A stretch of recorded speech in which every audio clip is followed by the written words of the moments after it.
Welcome to Amerant Bank Arena in South Florida. It's a place that's seen the last 2 Stanley Cups hoisted by the Florida Panthers. But tonight, here in Sunrise, no cups are being handed out. In fact, no gloves, no pucks, and no sticks will be present. 20 Ice Warriors will vie for supremacy in the ice box. This is BKFC Ice Wars.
We have a lot of fights here in South Florida tonight. These are the feature fights below the main events, and tonight, Will the Body Bag Laporte takes on Anthony Dozer Mendoza, and we have our first female fight in Ice Wars. Christina goes up against Valerie Ruley. Later tonight in our co-main event, we have Charles Boston Strong Rosa taking on Reid Krasowski. We're not just treated to one main event, we have 2 in our main event here tonight. Nick Laporte, gorgeous gourd, against Sébastien Lafferière. Now let's send it to B-Roots to hype this crowd.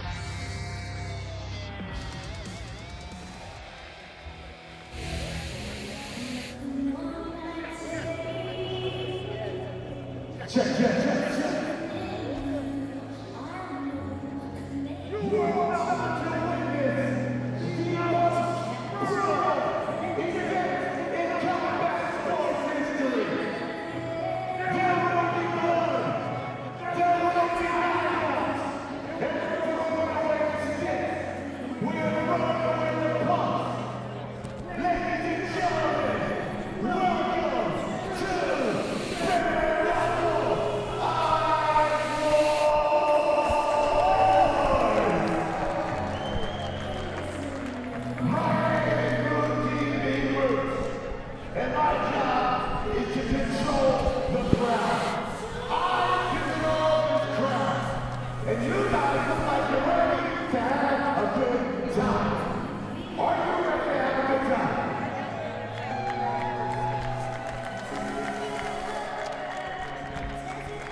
Ready, get pumped. I need to hear your voices.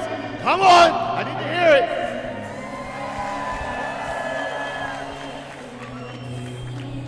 it. And the craziest thing about this is,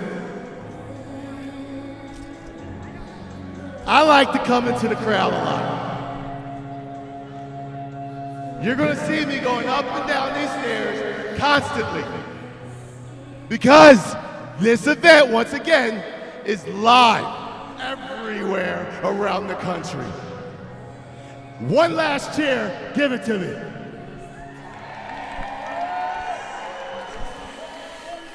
Heinisch, to you.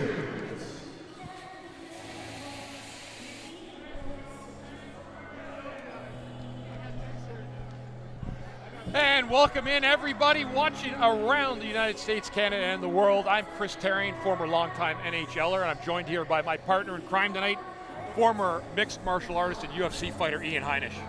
Yeah, Chris, I'm excited for tonight's fight. This is going to be a historic event. For the first time ever, we were sanctioned by the Florida Commission in our last 2 fights. We were not sanctioned. We had to go to the Indian reservations, and it was on synthetic ice with gloves. But tonight, the fighters drop the gloves, and they will be on real ice. And I believe we have the most packed card that we have ever had in Ice Wars history. And our main event tonight is going to be a really good one. We're going to have Big Nick Laporte, Gorgeous Gord, going up against Sébastien Lafferière. Yeah, I mean, this fight is incredible. Nick the Gorgeous Laporte, he is a TV star on the show Shoresy, and he is one of the toughest guys we have in this whole organization. He had one of the best knockouts his last fight. He said he wants to fight the toughest guys, so our matchmaker, John Morasti, called one of his boys who has 400 hockey brawls and is an accomplished hockey fighter in the LNAH, and he is the most experienced Ice Wars fighter that has ever stepped in the ice box. This is going to be a banger. As we said, we're not just treated to one main event tonight, we have a co-main event, and that's going to feature Charles Boston Strong Rosa taking on Reid Krasowski. Yeah, for the first time ever, you have a UFC veteran of 10 years stepping over into the ice box. This gives me UFC 1 vibes because we're going to see a different discipline come on the ice, but he is facing a very tough hockey enforcer in Reid Krasowski. And our rules tonight for BKFC ICE WARS, all bouts are scheduled for 3 one-minute rounds, all bouts scored by 3 judges on the 10-point must system. Fighters can grab opponent's jersey, but they must be actively striking. Fighters cannot pull jerseys or helmets off. There is no 3 knockout rule. Fighters cannot be saved by the bell in any round. All kicks, knees, and elbows are illegal. All takedowns and submissions are illegal. Our first fight of the night, the tail of the tape, sponsored by X Game, brings us Colton Hayes against Jean-Sébastien Bergeron. Yeah, these guys are tough, man. Jean Bergeron, he is another tough LNAH fighter. He has over 100 fights and has never lost ever in the past 2 years, but he is facing a very tough Colton Hayes. And Colton Hayes' father was one of the first bare-knuckle fighters even before BKFC. Yeah.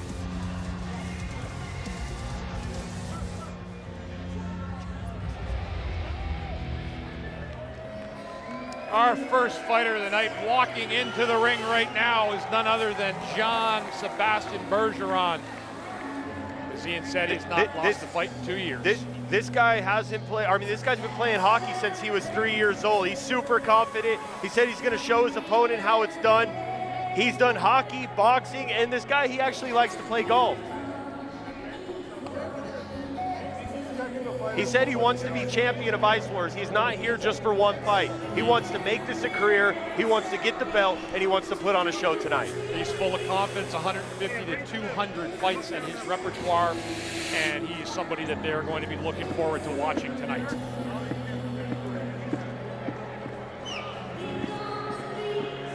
This guy's another solid dude, man. Another Canadian, French-Canadian coming out here.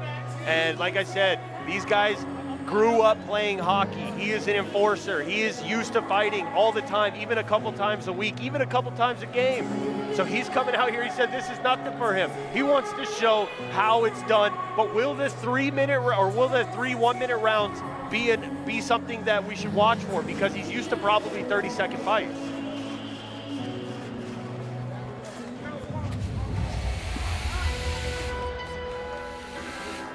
And our next fighter coming into the ring right now from Maple Ridge, British Columbia, Colton Hollywood Hayes. Yeah, this guy's also played hockey forever. He played on the East Coast, played juniors, lacrosse. He's an Ice Wars veteran. His dad, like I said, was one of the first bare-knuckle fighters to ever do it, even before BKFC. Said he's gonna come forward and throw bombs. He is also a guy that signed with the Chicago Wolves in the American League, so he got pretty far in terms of a lot of the pro career that he had. He'll be a guy to keep an eye on.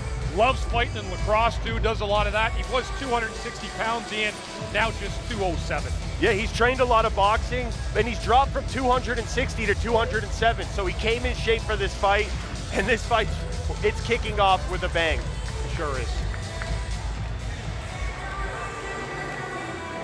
Actually, Nick Gorgeous Laporte is the one who got him involved in Ice Wars. So he gave him the call. He said, hey, come try this out. He took the call, and here he is. He also fight former Ice Wars veterans from the past as well in lacrosse fights. This guy's not afraid of anything. He loves it. He loves combat sports. Yeah. But those are his, he's actually been drafted Junior A lacrosse, drafted to Burnaby, British Columbia, in the lacrosse league out there. All right, these guys dapping it up, all respect, but when that bell rings, man, they're coming throwing bombs. And with that, let's send it to our ring announcer, Matthew, the Hot Mike Perino. Ladies and gentlemen, welcome to Bare-Knuckle Ice Wars 3!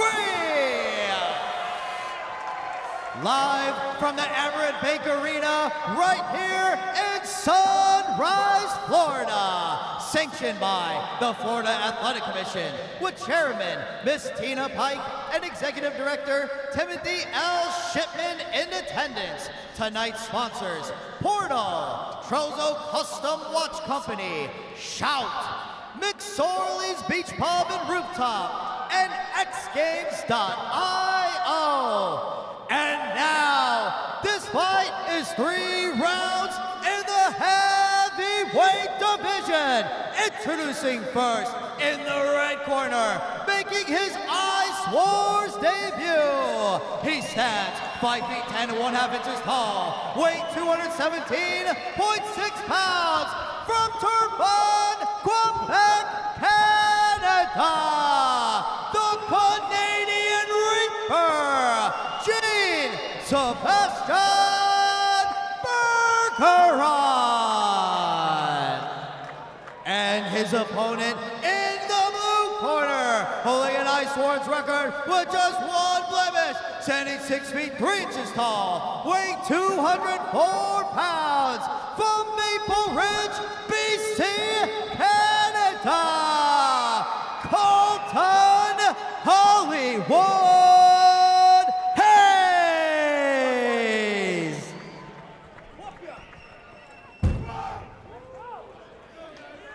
Okay, all right.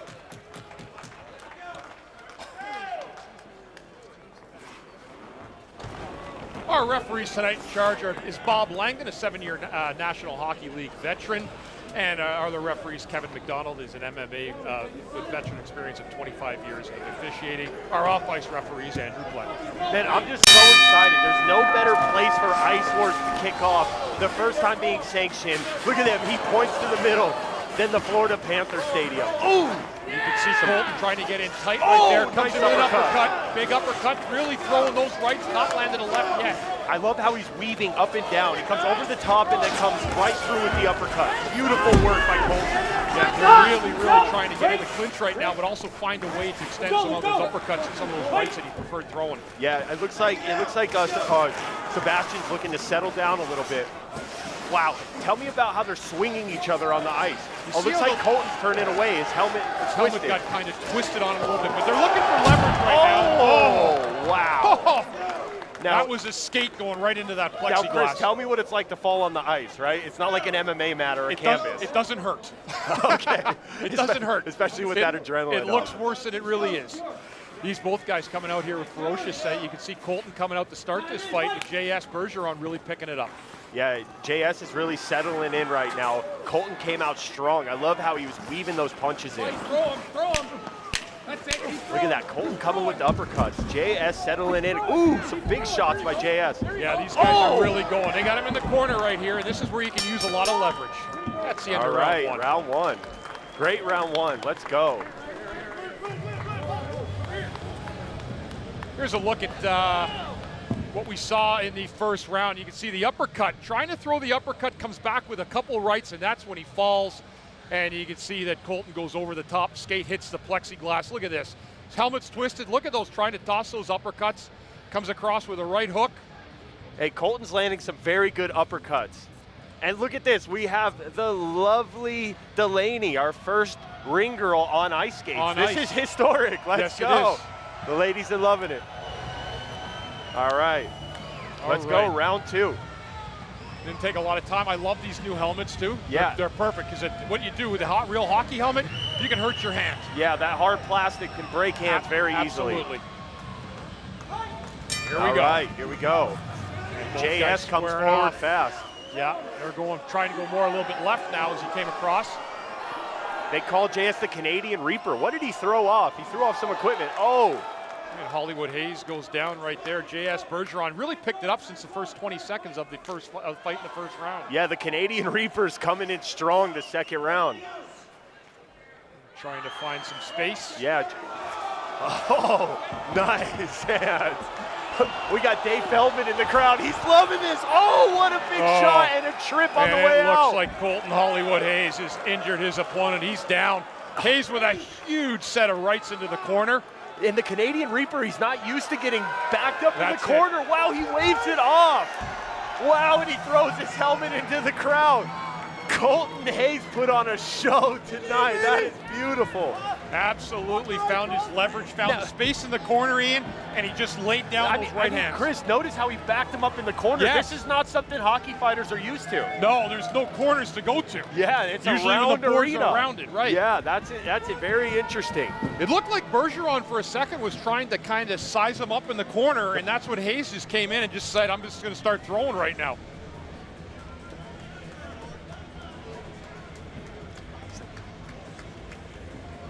Tonight's BKFC Ice Wars brought to you by X Game. All right, xgame.io. Xgame is a Web3 casino platform. It is multi-chain. It's going to be on Base, Ethereum, BNB, and it's on Pulse Chain, the first real utility on Pulse Chain, looking to launch in the next week or so. Keep your eye out. Go to xgame.io. Look at Colton Hayes, man. He really put it on. He's excited for his performance. Let's take a look at that knockout. Yeah, here it is here. You can see him right in the corner, Ian. He gets in, he finds the leverage. Oh, look at that and chin he snap just back. pummeled him with one right after another to end the fight. Wow, right in front of his girlfriend or wife, potentially. Wow. What a performance by Colton Hayes. Got his lady in the corner with him. Yeah. Got the win. Ice Wars veteran. I think he came out and he executed the plan perfectly and really used the corner to his advantage. We'll see if we see that more in the fights. Yeah, and you know what else he did? He's a good skater. He had to use his leverage really, really well. He had good balance. You could tell guys have a little bit more balance with the skates than they do on the ice than they do sometimes on the synthetic. Yeah, it's interesting because JS, he seemed like he was almost like better with his movement. It was, yeah, and he actually picked it up. JS got better as the fight went on. Yeah. But for some reason, he decided to try to find some space. And Colton Hayes took full advantage of it. Yeah, he caught him in the corner. And just cold cocked him. And chin snapped back. He went down. He waved the fight off, and that was a wrap. That was a great way to start off BKFC Ice Wars here in Sunrise. A great, great fight. Yeah. See mutual respect by both guys on the ice. I think we're going to see a lot of knockouts tonight, Chris. I have a feeling we are too, Ian. The fans got to love this. What a way to kick off the card.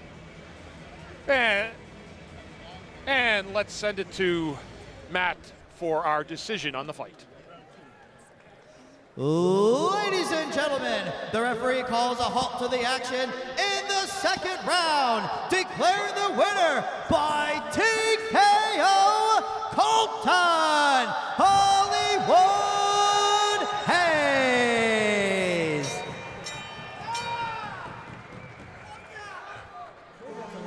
Okay. Well, Hayes right there with a decisive victory, and my partner Ian Heinisch is going to get a mic and get a few words from the victor of this fight. You can see him right now talking to Tito Ortiz, great former UFC champion.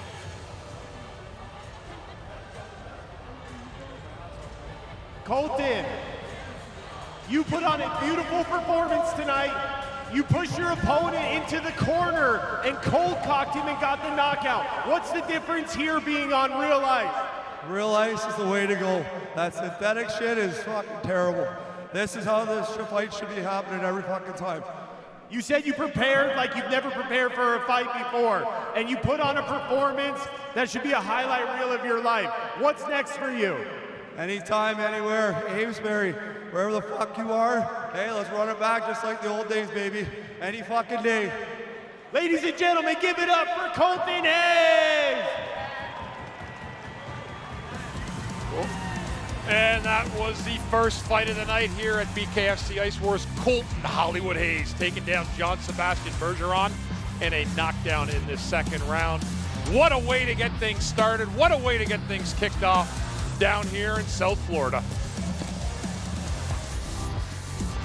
Man, Hollywood Hayes put it on.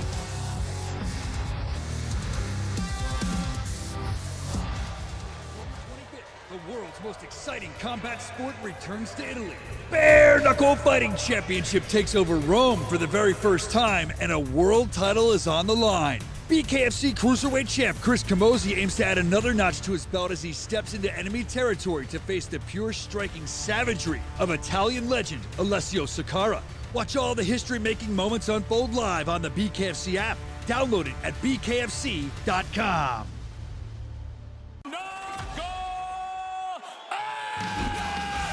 Welcome to the new BKFC app. Get monthly BKFC events for $7.99. This is the best show in combat sports. Oh, it's crazy. Enjoy our all-new library of content, including behind-the-scenes access, exclusive BKFC original series, and additional live bare-knuckle fights from around the globe. Knuckle up with the new BKFC app, only $7.99 per month. Second fight of the night. The tail of the tape brought to you by X Games. James Dalzell, 5'9", 157, taking on 5'5", 162.6 pound Mike Arcamone. All right, man, this is another fight to watch out for. You know, Mike Arcamone, he took this fight on short notice. He had to drop a lot of weight, and James says he's going to capitalize, especially as this fight goes on. He's going to capitalize on the cardio. He's going to push forward, and this guy's super tough. He's played in junior hockey. He is a puncher who throws down, and he said he's just gonna come forward and throw bombs, and he's an Ice Wars veteran as well.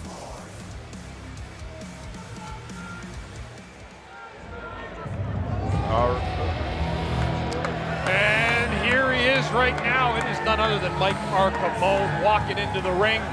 He lives down here in South Florida now, Ian, but he is a native of Staten Island, New York, a Long Islander. Yeah, they call Mike the Bull, not the Bull, the Bull. Double. And he said he has over 100 hockey fights. He likes to race jet skis. He was almost professional before, but he said he's coming in to throw bombs. He's gonna get in this guy's face. He said the weight cut is not gonna be an issue. He looked a little bit rough at weigh-ins, but he said it will not be an issue. Guys dropped a lot of weight before, and he said he's coming in here to throw bombs. He loves hockey fights, and I asked him, what do you think about this fight? What do you plan on doing? He says, I plan on locking him up and knocking him out. Pretty straightforward. Yeah, I mean, we'll see how he does. He took it on short notice. He cut the weight. I'm assuming he's going to want to come forward fast and get out of here fast, because I've been in this situation. You take those short notice fights, you have to cut a lot of weight. Yep. You want to get that fight out of there fast. And people might be thinking 3 1-minute rounds, that's not a lot, but it is when you're brawling. It's a lot. Believe me, in a hockey fight, 30 seconds can seem like an eternity when you're out there going at it. And he did. He actually lost. He started losing a lot of weight to do jet ski racing years ago, and he's kept his physique and his fitness up because of the jet ski. So he loves to fight, though, plays in multiple leagues, and this guy's a warrior. He's a piece of work. Yeah, he's been playing hockey forever, so yep. He said he's going to be very comfortable on the ice.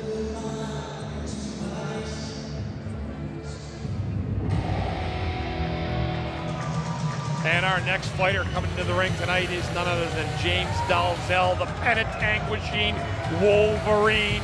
He just fought BKFC in August. Ian played Junior C, an enforcer in junior.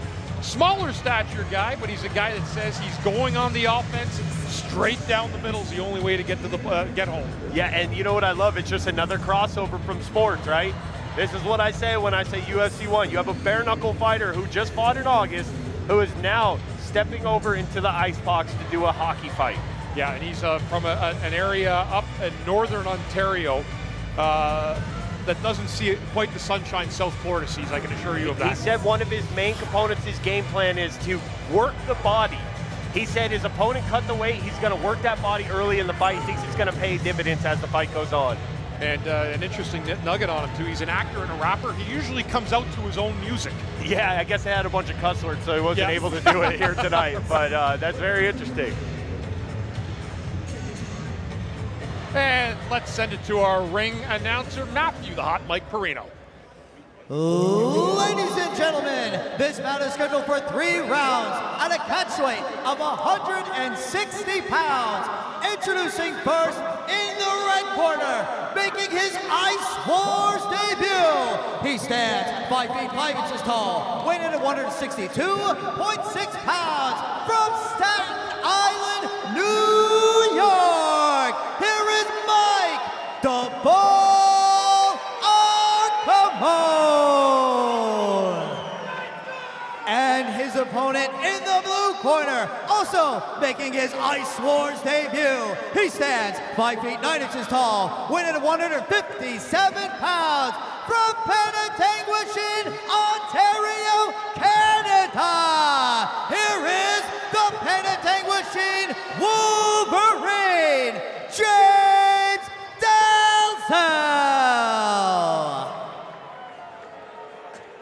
All right, we got some boos in the crowd. We got the hometown hero here tonight in the Bull.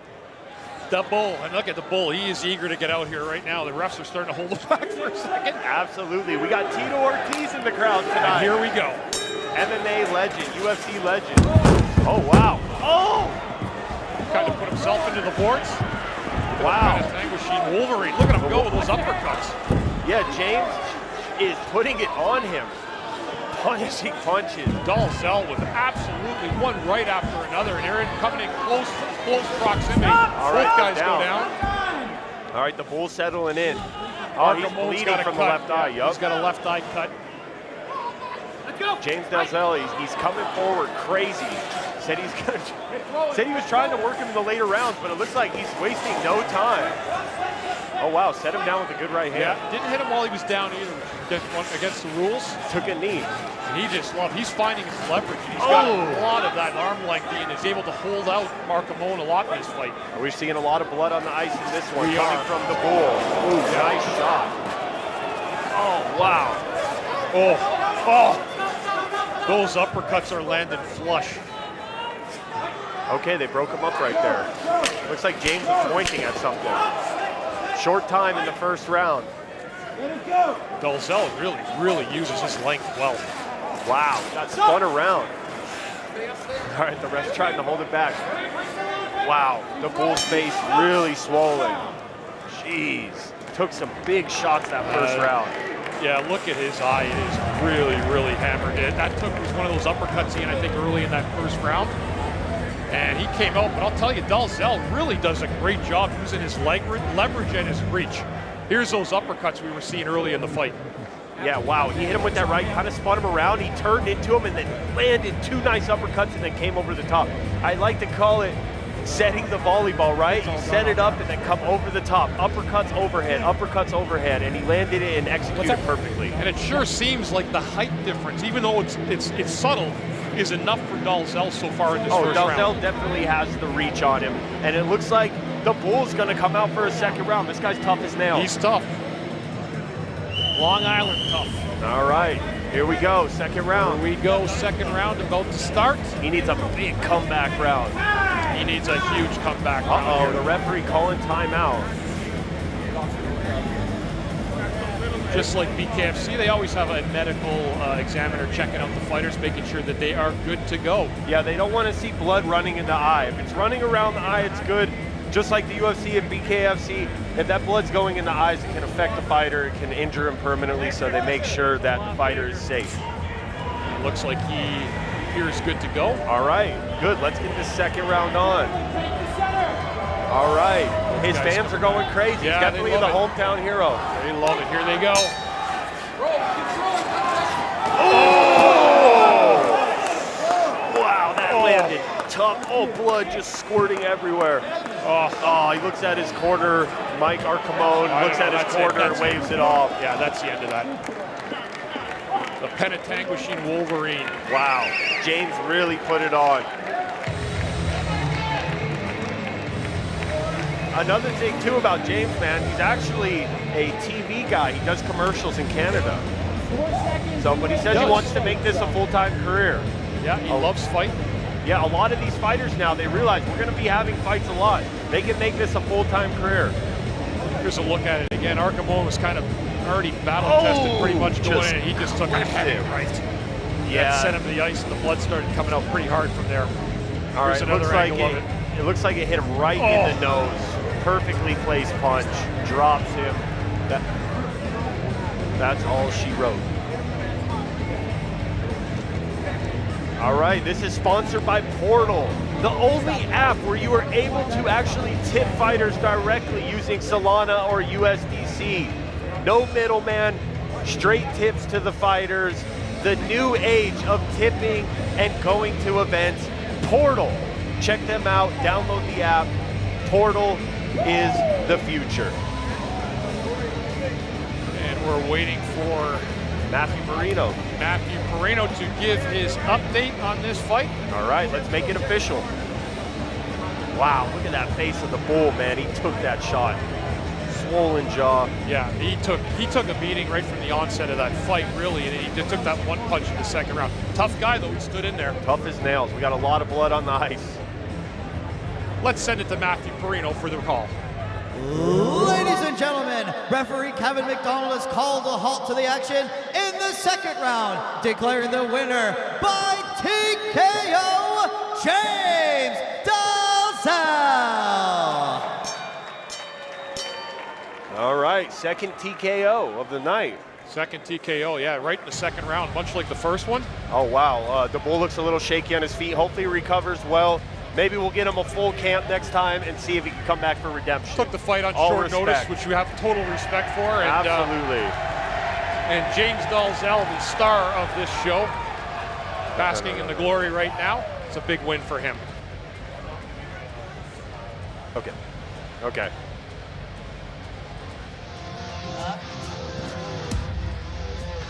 There he is. James Dalzell, the winner, ends it with a one punch in the second round. Sent Mike Archimone to the ground, and that is the end of our second fight of the night. Look at that blood squirt on the ice, man. Jeez. We got the guy in there cleaning it up in between rounds, squeegeeing up that ice. Tito Ortiz in this crowd. Just 5 minutes. Saturday, October 18th, Bare-Knuckle Fighting Championship is back with more adrenaline-fueled action. In the main event, undefeated phenom Bryce Henry toes the line with Roderick Stewart. Pure chaos in motion. In the co-main event, Cameron Van Camp's unrelenting pressure meets a warrior who never turns down a fight, Derek Finley. Plus, many more smash-mouth bare-knuckle battles. Don't miss a second of the action. Watch it live on the BKFC app. Download it at bkfc.com. That's bkfc.com.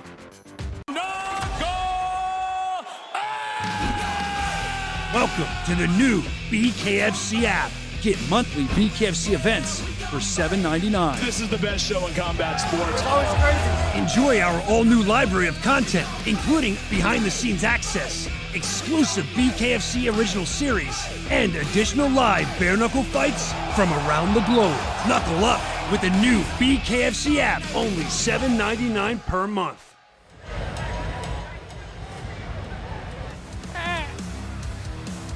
And welcome back to Amerant Bank Arena here in Sunrise, Florida. We've seen two great fights, two knockouts to start out the evening. And with that, let's send it to our third member of our team, Shannon Rosa in the back. I'm here with Reid Krasowski. Now, you've had over 100 hockey fights. You're an expert level skater. How are you going to use that to your advantage in this matchup? Well, I haven't had over 100 hockey fights, but I am definitely a way better skater than Charles. You just seen what happened to his boy out there.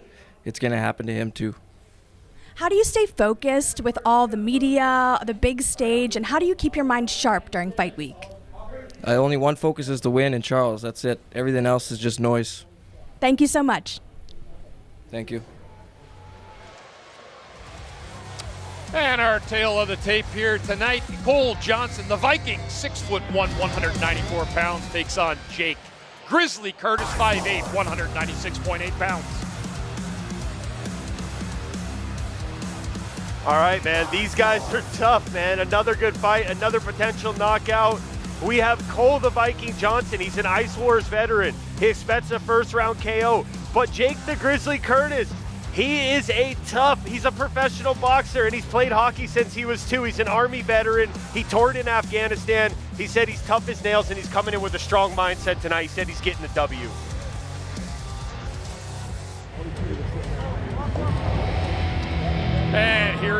Jake Grizzly Curtis. As you said, Ian, he is an Army veteran. Works in sales. He's got a 15-year-old daughter and his girlfriend are here tonight at the fights. He says it's one of his most special memories he's planning on having. He is called Ice Wars 4 or 5 times just to get this fight. So he's eager to go and looking forward to his first Ice Wars event. Yeah, he was so hungry to get on this card. He was calling John Morasty, emailing John Morasty. He said, I want to get a fight on this card. He's been blowing us up on social media. And when we came down here to Sunrise, Florida, we got him a spot, and he said, we will not be disappointed tonight. He's also worked in sales. He's a salesman by trade, but like I said, he's a professional boxer.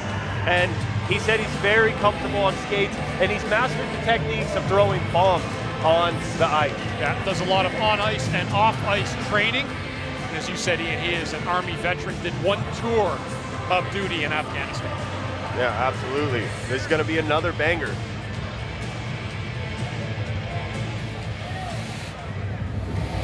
And here he is, an Ice War veteran, 5-time former Ice War veteran. It is Cole the Viking Johnson from Saskatoon, Saskatchewan native.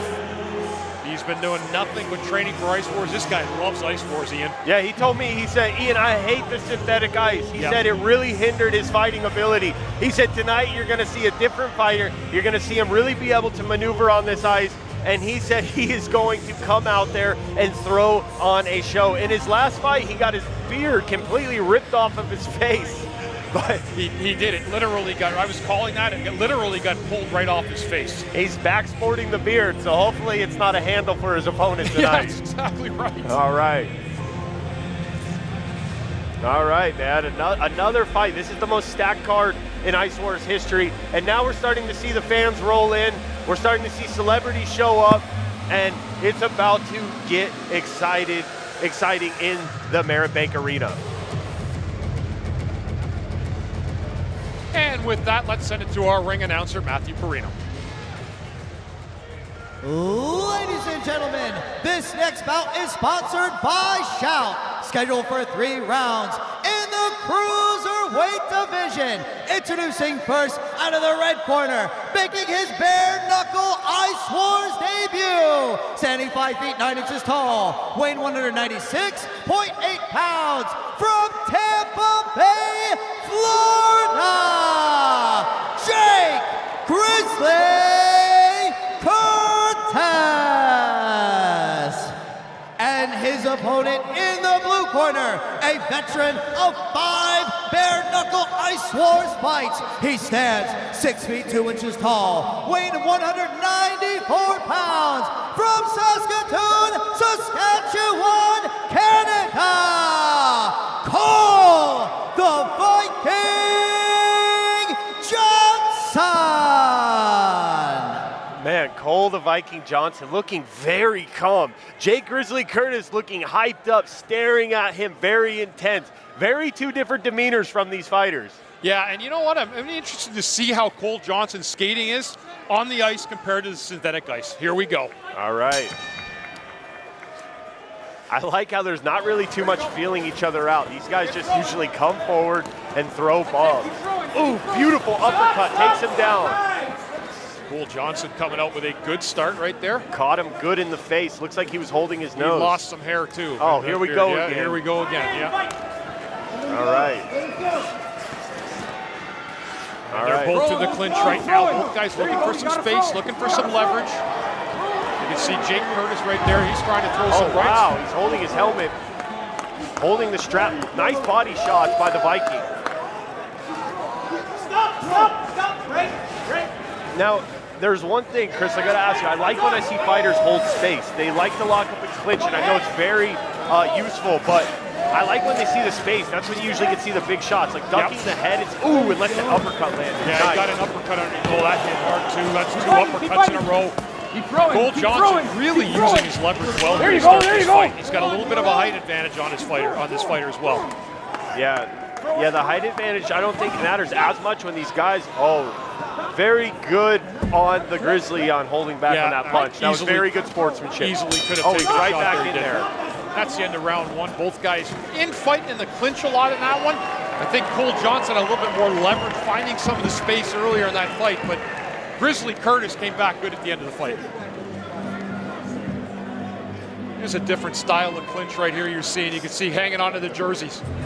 And that's really what guys are trying to do, is get the leverage from the jersey and then find a way to extend one of those hands, preferably the one he likes throwing the most. And if you look, you see what is so different about BKFC than boxing is they're allowed to hold the clinch, pull the head down and land those punches. And we saw Cole Johnson actually doing that. He wasn't just grabbing the jersey, he was holding his head down, and I like to see that. He landed some big uppercuts doing it. Yeah, the uppercut has been the theme of the fight so far tonight. Yeah, those uppercuts land big. A lot of these guys duck. And I went on the ice the other day, and it is kind of natural to stay low when you're fighting. Well, you are. Your knees will bend automatically. Yeah, here we go. Keep your balance.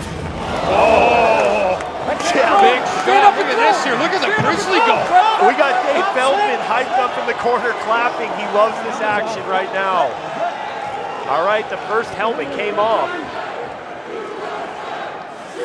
Oh, we got the USA chant. Yeah, we got the USA the local homeboy from Tampa in the house. Oh, okay. Kind of ducked his head under. I would like to see him get a little more space. There you go, keep throwing. Yeah, Cole Johnson does a good job of kind of holding out while still getting his hand on the jersey to pull the fighter inwards. Stand up, fight still on, let's go, fight. Okay, I see him coming in, ducking his head. I honestly, I don't like when they do that. Stop, he's down. Okay, he took a shot on the ground. He's pouring blood.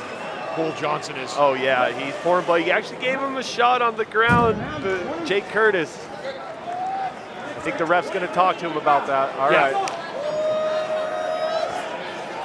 You can see these are hockey fights. You start getting into this level of it, your fatigue becomes a factor very quickly. Stop.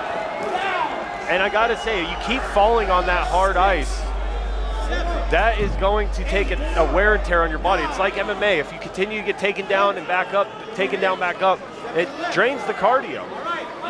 It does. And you can see Cole Johnson right now. He looks like he is just exhausted. He's wearing those punches on his face. Yeah. Short time in the second round. Jake the Grizzly Curtis just waving it off, saying, what's this guy doing? He just keeps taking a knee. That's it. That's it. Another TKO. I don't know. I think Jake Grizzly Curtis must have hit him with a shot that really hurt him, because Cole the Viking Johnson just kept falling down, kept almost taking a knee.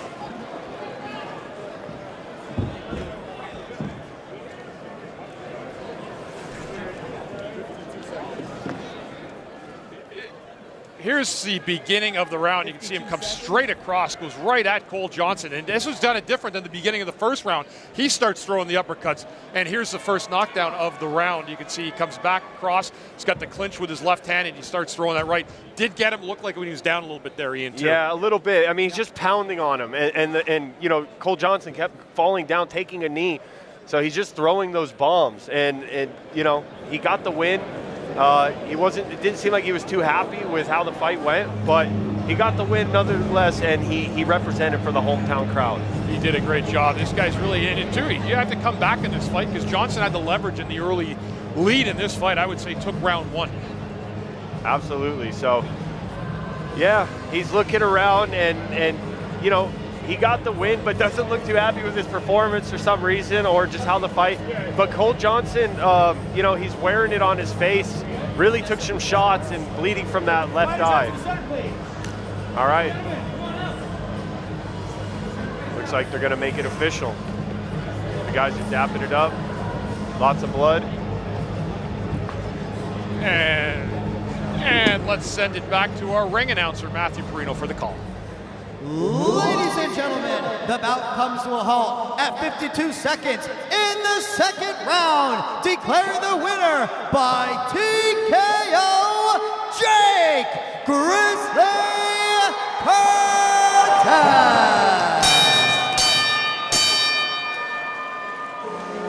All right. All right, man, they're dapping it up.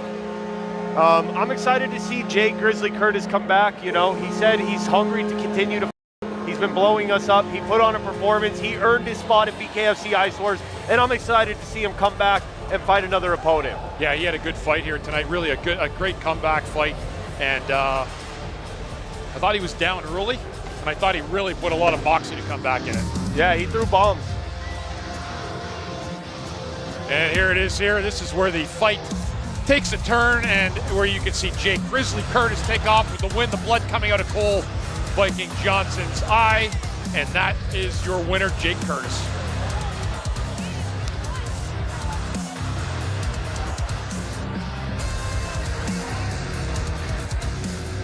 The next stop on the Italy adventure that is BKFC Italy, going to Rome.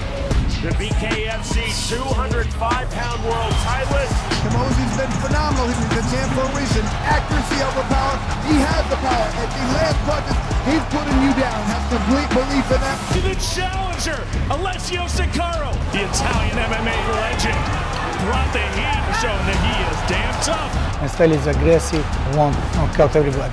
October 25th, Chris Camosi. He's defending that cruiserweight title against an Italian fighting legend and Alessio Siccaro, who's now has punched his ticket to a title shot. That is going to be a special night, and you don't want to miss it. Welcome to BKFC!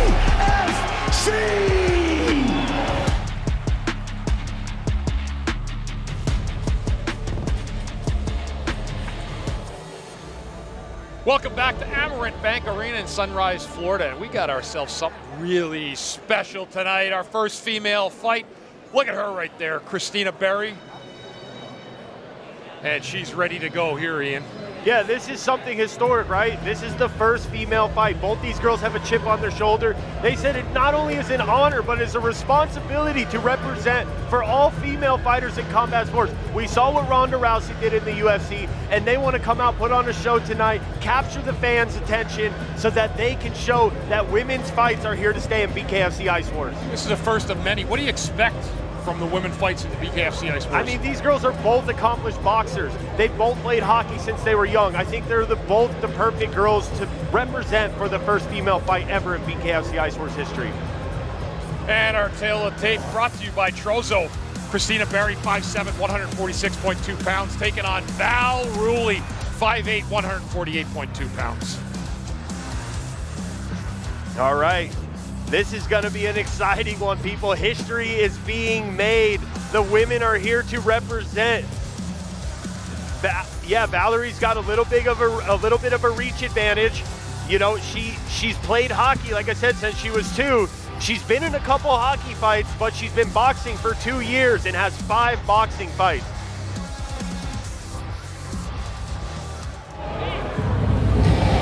And here she is right now. This is none other than Val Ruley, out as an amateur boxer, a hockey player since she was 2 years old, travel hockey girls team and boys teams. She's also her first fight versus a female on the ice. Yeah. She's had fights against men.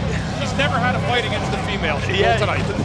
That's funny, man. I mean, you don't usually get that. She's an adrenaline junkie. She has 2 boys at home, and you know, she wants to make them proud. She wants to represent tonight. And her fighting style is just to come forward, throw bombs. She wants to put that boxing to work early in this fight. She wants to be known, as she said, as a badass mom. Yeah, that's to her cool. 2 boys. That is pretty cool. And I'll tell you one thing, she is well conditioned, and you can tell she's extremely excited to be here from Evanston, Illinois. Yeah, she's a friend of Anthony Mendoza. He actually put her on and got the fight. We got Colby Covington in the crowd as well right now. We got some star power at BKFC ICE WARS tonight. Excited to watch the first ever women's bout in the ice box.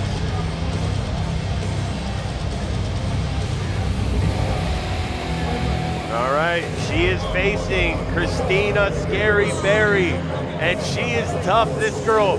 She is actually, Chris, she works full-time as a government virologist scientist. I don't even know if I said that right, but what a weird, incredible job to have in Canada. She's a BJJ black belt since 2012. She has her own gym, and she's a pro boxer. Yeah, she's had 3 pro MMA fights, 10 pro boxing fights, judo fights. She is a top runner. This woman, both these women are extremely conditioned, but Christina Berry, she lives for athletics, loves sports, loves being conditioning. She's a certified deep sea diver as well. She does it all, man. I was so impressed by this lady. She has Muay Thai experience, boxing experience, BJJ black belt, box, does judo, and she feels honored to represent in the Icebox for the first ever women's fight. A Winnipeg, Manitoba native, still lives in Winnipeg right now as we speak. She wants to motivate the kids at her gym, right? She owns her own gym. She's getting ready to move to a new judo gym. Yep. And she's coming out very intense demeanor as she steps into the Icebox. This is going to be interesting and historic as this fight goes down. Both women extremely well conditioned. I'm super excited for this fight. All right, let's toss it out to Matt Perino for the call. Ladies and gentlemen, this is history. The first ever female fight in bare-knuckle Ice Wars history. This bout is sponsored by Troza Watch Company. And now, introducing first in the red corner, making her Ice Wars debut. She stands 5 feet 8 inches tall, weighing 148.2 pounds, from Chicago, Illinois, Valerie Ruley. And her opponent, also making her Ice Wars debut. She stands 5 feet 7 1/2 inches tall, weighing 146.2 pounds, from Winnipeg, Manitoba, Canada. Here is Scary Barry, Christina Barry.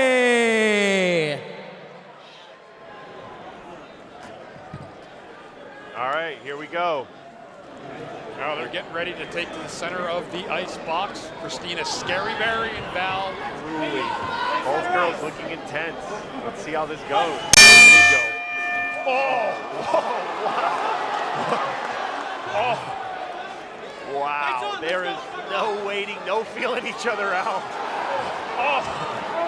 Look at the spirit of these two. They are chucking. Valerie Ruley really landing good They're shots. going toe-to-toe. Unbelievable. Nice. Look at this. Look at the stamina. You talked about the physicality of these girls. They are in such good shape. It looks like Christina Barry's already cut. Yeah, Val Ruley just underneath right now. Using that leverage, see finding blood space. dripping everywhere.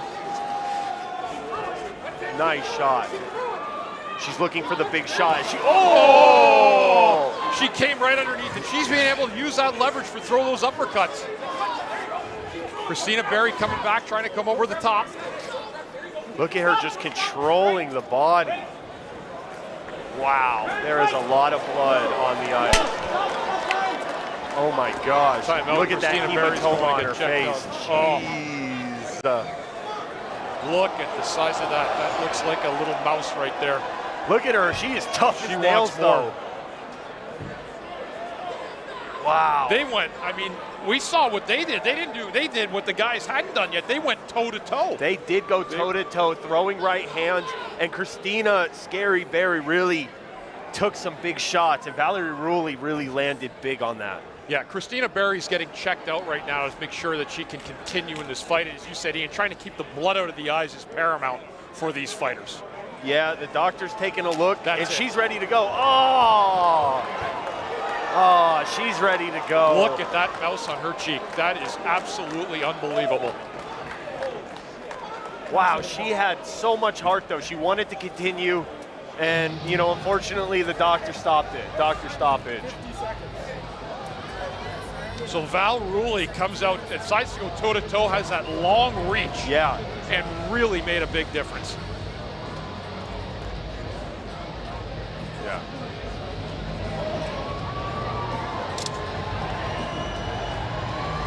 You can see Val pretty excited in the corner right there. I'm sure her boys will be extremely pleased with that result.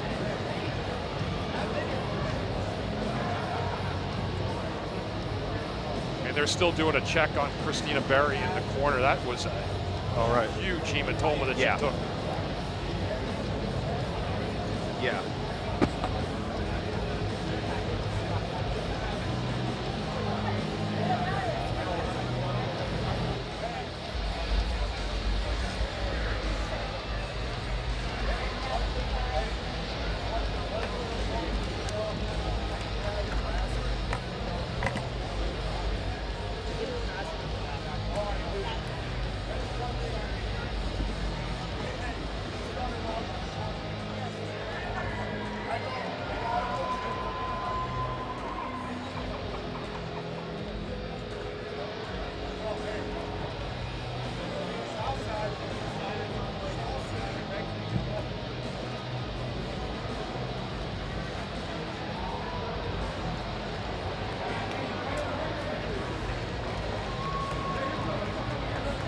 both ladies here after that great fight. You can see they're commending each other.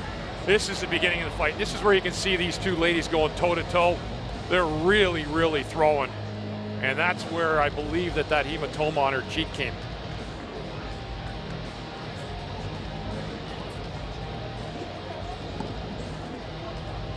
And the stoppage was in the first round, as that mouse was just too much. Let's send it to our ring announcer, Matthew Perino, for the call. Ladies and gentlemen, let's have a hand for the first ever two females competing in BKFC ICE WARS. The bout comes to a halt at 50 seconds in the very first round. Declare the winner by TKO, Valerie Ruley.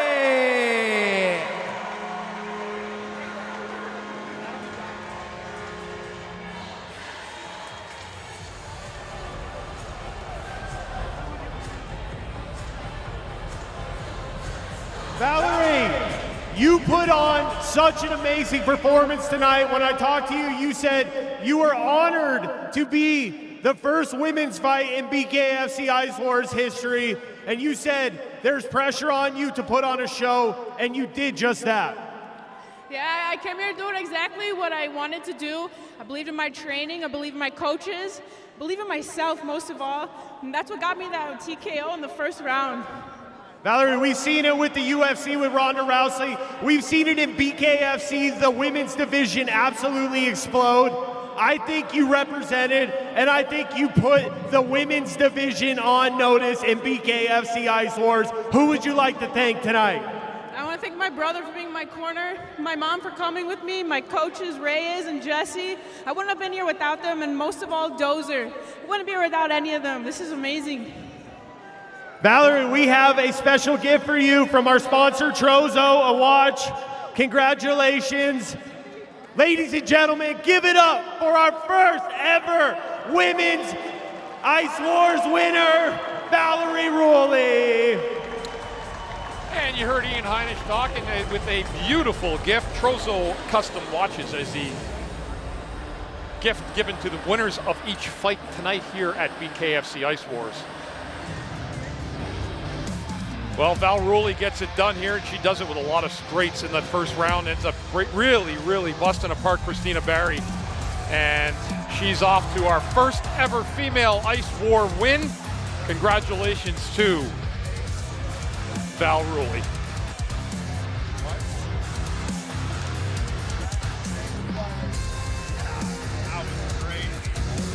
Saturday, October 25th, the world's most exciting combat sport returns to Italy. Bare-knuckle fighting championship takes over Rome for the very first time, and a world title is on the line. BKFC cruiserweight champ Chris Camozzi aims to add another notch to his belt as he steps into enemy territory to face the pure striking savagery of Italian legend Alessio Sakara. Watch all the history-making moments unfold live on the BKFC app. Download it at bkfc.com.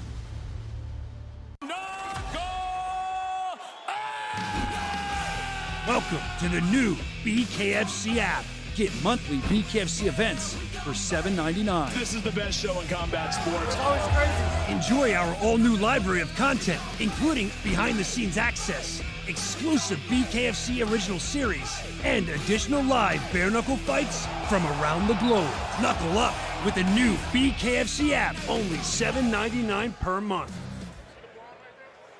And our tail of the tape brought to you by X Game. Ryan Snowbeck, ice cold, 5'9", 182 pounds, taking on none other than Jordan the Warden Christie, 5'10", 192 pounds. All right, man, I'm excited for this fight. Ryan Ice Cold Snowbeck put on a show in his last fight, but he is facing a very tough Jordan Christie, the Warden. He's been on skates since he was 2. He's from Nova Scotia, and he is a boxer. He's not just from Nova Scotia, he's from Cape Breton, which is his own way of life out in Nova Scotia. He is a unique character, that's for sure. He's really looking forward to this. He's got 3 kids, 2 boys and a girl, and his wife and his father-in-law are here in his corner. Both of their names are Tony with an I and Tony with a Y. He's been watching his opponent every single night, he told me. He's told me a big part of his training, a big part of his preparation for this fight is studying tape. And he had the tape to study because Ryan Snowback has fought here before. He says he even knows more than he knows his opponent better than he knows himself because he has studied every single move, and he said he is really prepared, fully prepared for this fight tonight. He's about to walk into the ring. He said one of his big strengths, he's going to switch stances back and forth. He's able to pivot on the ice, switch back and forth, and he is able to use those angles to land big shots.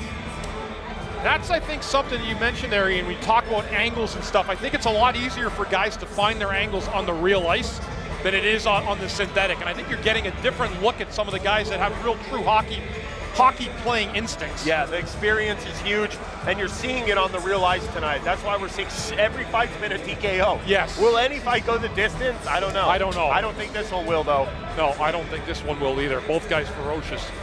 Yeah, Jordan Christie's got 3 kids and his wife, and his father-in-law is in his corner tonight.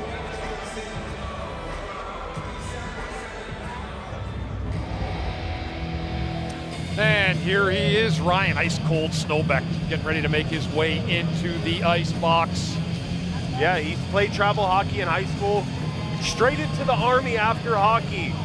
He loves to get punched in the face, and he loves to give it back. This guy will take a punch to give it back. One of the best post-fight interviews. The guy is a showman. He puts on exciting fights. I don't think tonight is going to be any different. He is a government worker as well, works for the federal government, and he told me and you, Ian, his opponent needs to be ready for war. Yeah, he's an MMA veteran, and said he's going to KO him in the first round. That's what he guaranteed. We've got these TKOs happening. I'm ready to see a KO. Yeah, we have not seen one yet. A lot of TKOs.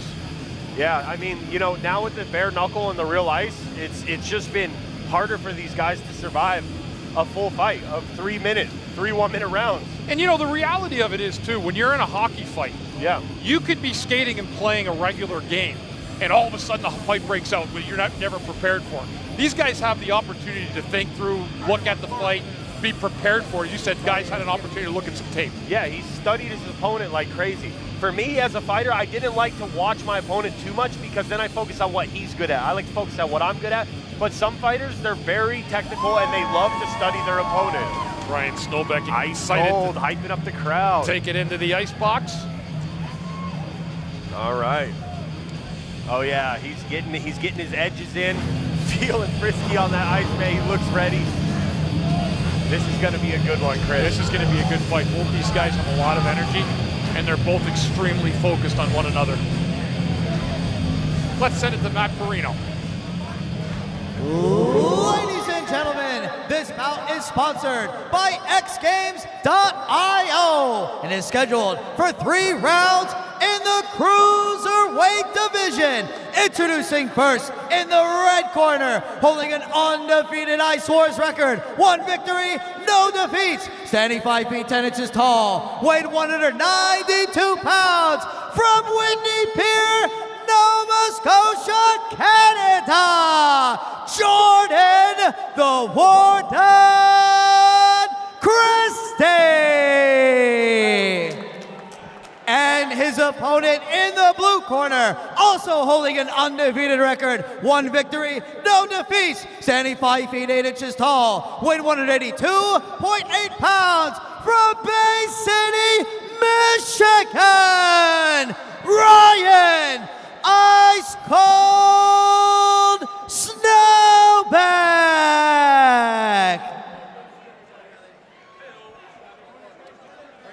And both guys here are sizing each other up, both eager to get to the middle of the ice box. I'm telling you, this is going to be a banger. Yeah, this is going to be a good one.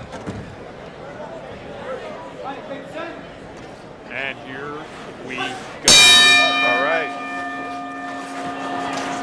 Oh, wow.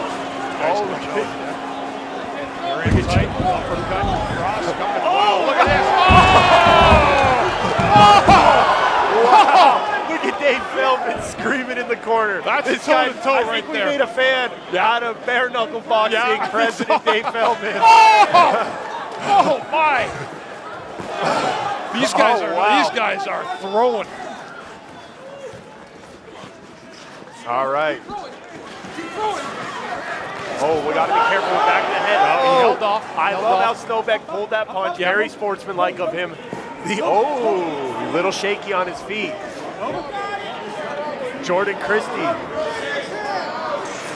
He's going back to get checked out. I think he might have been poked in the eye.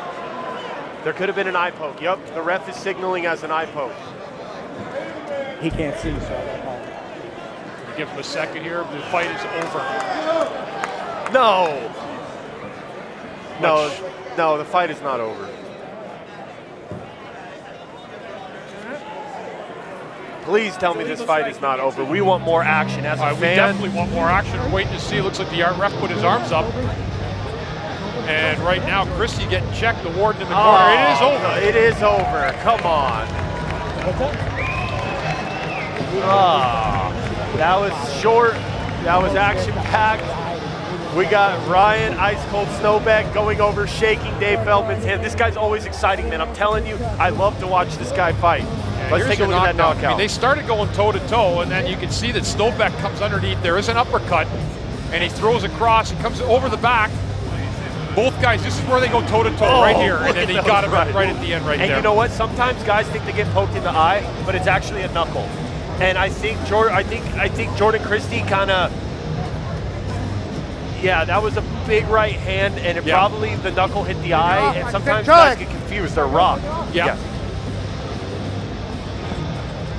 My partner heads to the ring for an interview. That was a great fight. I think everybody expected a little bit more out of it in terms of duration because you had two guys that had so much energy. Bare-knuckles Ice Wars brought to you by Trozo Watch Company.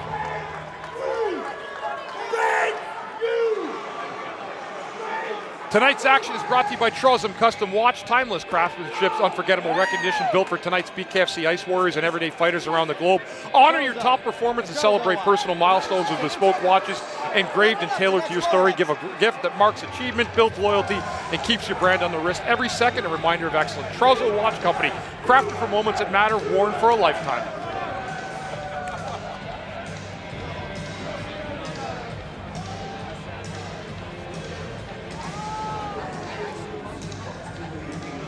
And let's toss it out to our ring announcer, Matthew Perino. Ladies and gentlemen, the bout comes to a halt at 28 seconds in the very first round. Declare the winner by TKO, Ryan Ice Cold Snowbeck.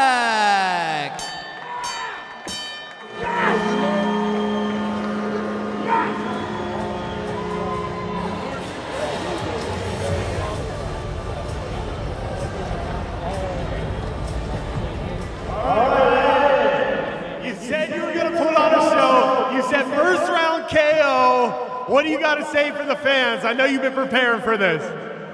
Ian, the only person that I'd rather be talking to right now is my Lord and Savior, Jesus Christ. But you are a close second there, buddy. Man, you came out and you just started throwing those right crosses, and I think you might have punched him in the eye. I think he thought it was an eye poke. I would have loved to see more action, but every time you come out here, man, you put on some of the most exciting fights in Ice Wars. I appreciate that. I thought I fought a sloppy fight, but hey, a win is a win. Thank every one of you for coming out to this event tonight. I love you. Ice Wars loves you. All right, Ryan, is there anyone you want to thank real quick? I want to thank everybody at the Evil Boxing and Fitness in Essexville, Michigan for molding this piece of clay into a fighter. I got my ass kicked in training a bunch, and I learned a lot by it. I want to thank my family. My dad is here. My hockey dad, he is here. I want to thank Mr. Feldman for putting this on. We fucking love you, brother. I want to thank you, Charlie, for you having the balls, like Mr. Feldman, to do this shit right here. Ladies and gentlemen, give it up for Ryan Ice Cold Snowbeck. Let's go! Ryan Snowbeck, pretty darn excited about that win, and he should be. That was a good fight, slated for a good one. And you can see the finish right here. It may have been a knuckle into the eye, but nonetheless, Ryan Snowbeck takes down Jordan Christie for the win.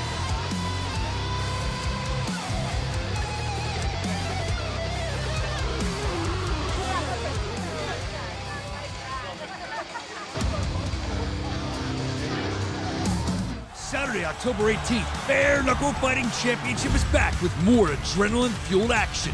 In the main event, undefeated phenom Bryce Henry toes the line with Roderick Stewart. Pure chaos in motion. In the co-main event, Cameron Van Kamp's unrelenting pressure meets a warrior who never turns down a fight, Derek Finley. Plus, many more smash-mouth bare knuckle battles. Don't miss a second of the action. Watch it live on the BKFC app. Download it at bkfc.com. That's bkfc.com.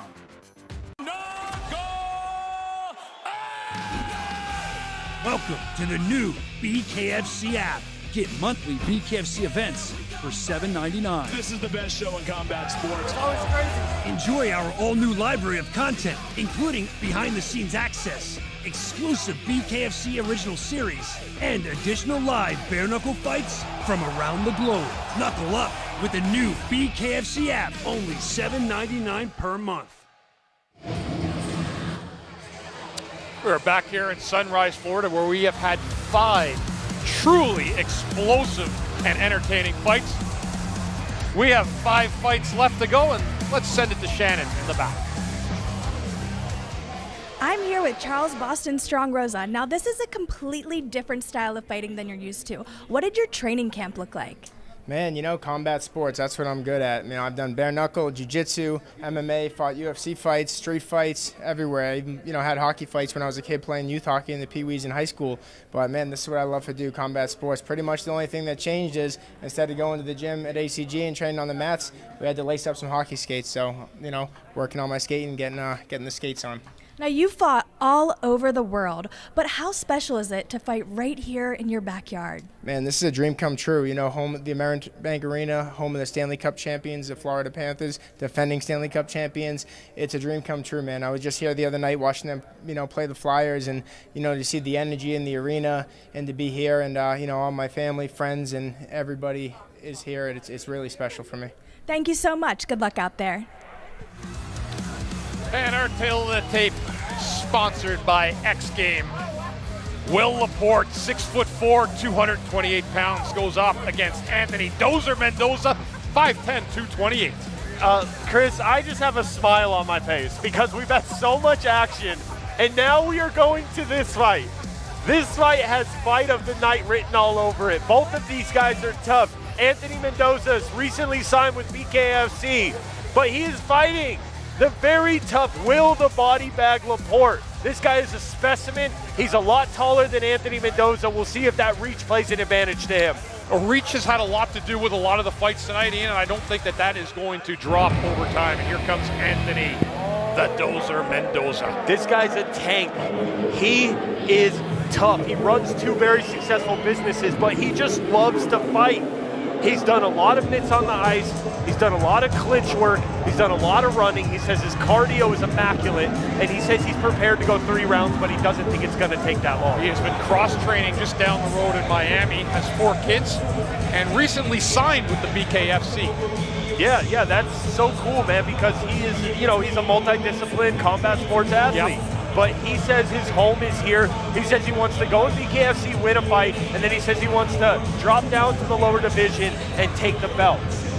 That's got a lot of optimism in his game, and he is a tough customer. Yeah, he's the best shape of his life. Yep. He said some of his hobbies is he's got a range at his house. He loves to shoot. He's a very well polished sniper, he said. So we'll see if he can be a sniper on that chin tonight. This fight is action-packed, guaranteed, Chris. Yeah, I can guarantee it. This is going to be a possible fight of the night candidate. There's no doubt about it, Ian. Will Laporte is another guy that loves to go, and so does Mendoza. So, I mean, again, every fight they've had so far tonight, the first 5 have been just unbelievable, yes. These fights. I can't wait for the next 5. They're only going to get better and better. Oh, here we go, man, the body bag. Him and his brother bring so much energy. I don't know how many times twin brothers have fought on a card, but it's very small, maybe once ever in history. And if they both win, it might be the second time ever in history. And I think this guy is going to put on a show. He's tall, he's a specimen. He just loves sports. He's a new father of 2 girls. He said he promises this will be fight of the night. Let's see if he can deliver on that promise. Yeah, genuinely and truly just loves all sports. And you can tell these guys extremely fit, him and his brother Nick. Looking forward to this fight, Ian. Yeah, he said, you know, he's him and his brother, they got to train together a little bit. They help each other, they help each other's mindset, they corner each other for fights. I don't know if Nick's gonna be able to be in his corner tonight because he is fighting in the main event. He's 4 fights away after this one, so it'll be hard to get him in the corner, but both guys do have a lot of respect for one another. Of course, they are twin brothers. Yeah, he said his wife had a hard time in birth. But she came through it, and it was very painful and a lot of trauma for him, but he's gonna bring that energy and release that anger tonight from that struggle that he had. And now let's send it to Matthew Perino in the center of the ring. Ladies and gentlemen, this bout is sponsored by McSorley's Beach Pub and Rooftop. Hang on to your helmets. This bout is scheduled for 3 rounds in the heavyweight division. Introducing first, out of the red corner, holding an undefeated Ice Wars record, 1 victory, no defeats, standing 5 feet 10 inches tall, weighing 228 pounds, from Chicago, Illinois, Anthony Dozer Mendoza. And his opponent in the blue corner, also holding an undefeated Ice Wars record, 2 victories, no defeats, standing 6 feet 4 inches tall, weighing 228 pounds, from North Bay, Ontario, Canada, Will the Body Bag Laporte.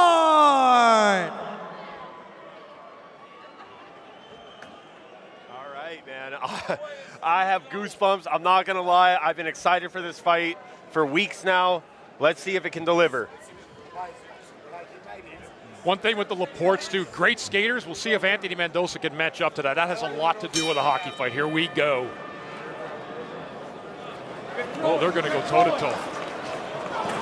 Oh!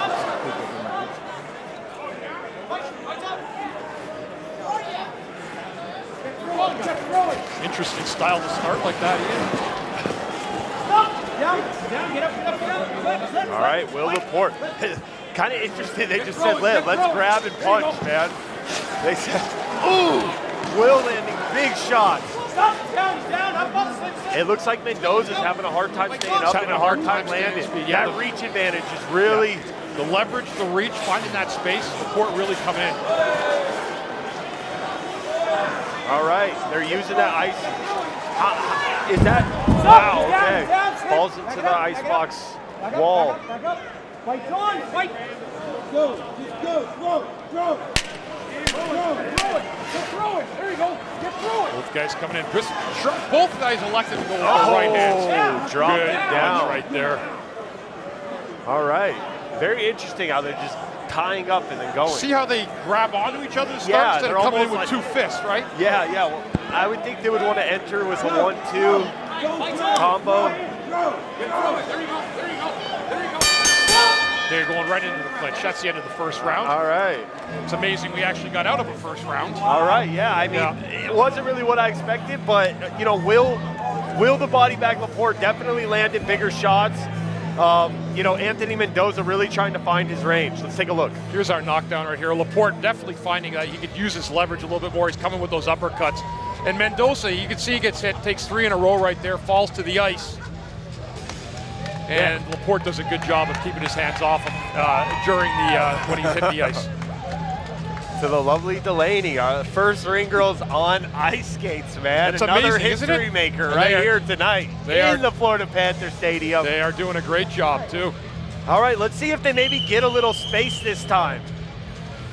We got BKFC fighter Eddie Alvarez in the stands. Also, former UFC champion as well. Man, we have star power in here tonight. Yeah, lots of it. You can see Laporte really finds a way to use leverage. Mendoza coming in tight. Mendoza actually landed a decent one over the top, but... Time in, fight's on. Keep throwing, let's go, start throwing. They really do come in interesting to tie each other up like that at the beginning of the fight. They must have obviously set that up beforehand. All right, Mendoza needs to change something up. Yeah, his balance is coming off. He's getting pulled forward. Yeah, I would say try to keep some range. No, don't let each other grab like that. Throw some jabs.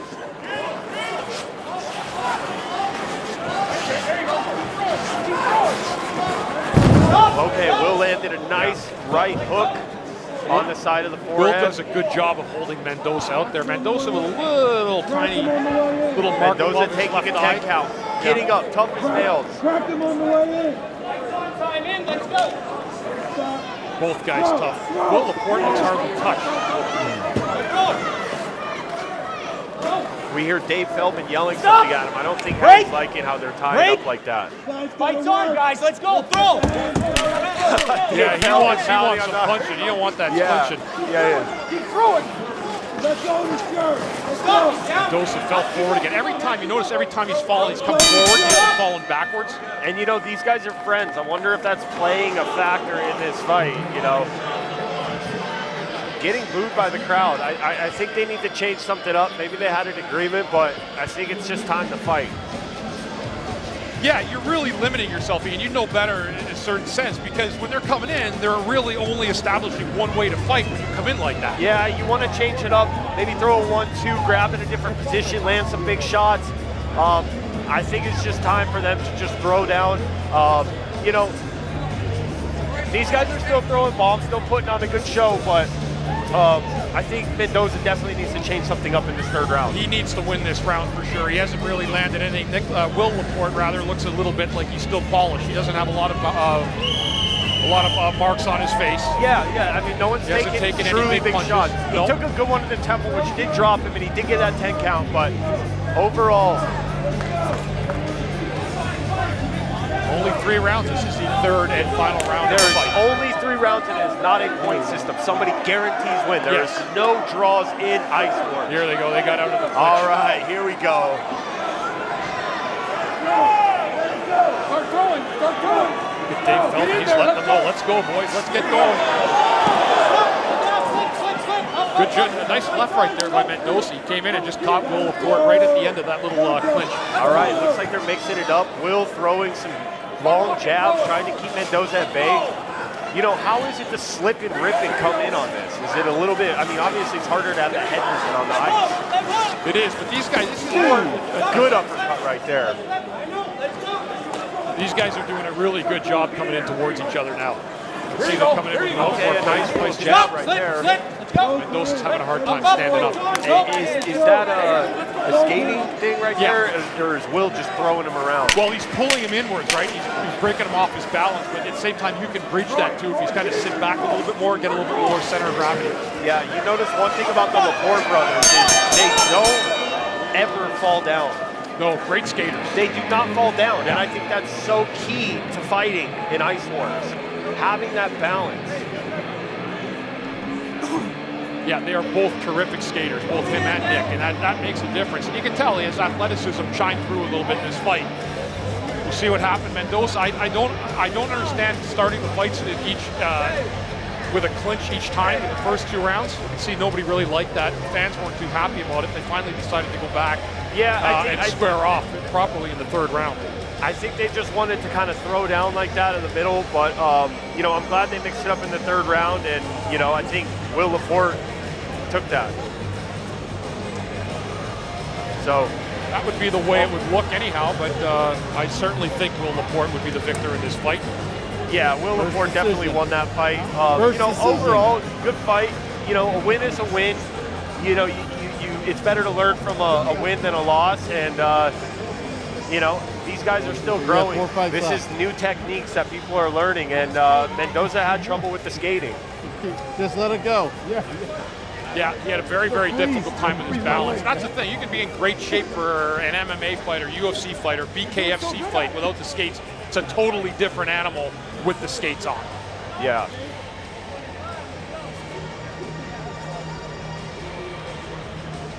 All right. Looks like we are going to our first decision of the night, and I believe it's going to be Will the Body Bag Laporte. Well, immerse yourself in the timeless charm of a historic pub while savoring the perfect beachside beverage at McSorley's Beach Pub and Rooftop in Fort Lauderdale. Indulge in delicious food and drink. Catch all your favorite live sporting events and experience the ultimate beach vibe with a rooftop offering with stunning beach views only at McSorley's Beach Pub and Rooftop. And let's toss it now to Matthew Perino. Ladies and gentlemen, after 3 rounds of action, we go to the judges' scorecards for decision. The judges score the contest 30-25, 30-25, and 29-26, all for your winner by unanimous decision. Out of the blue corner, Will the Body Bag Laporte.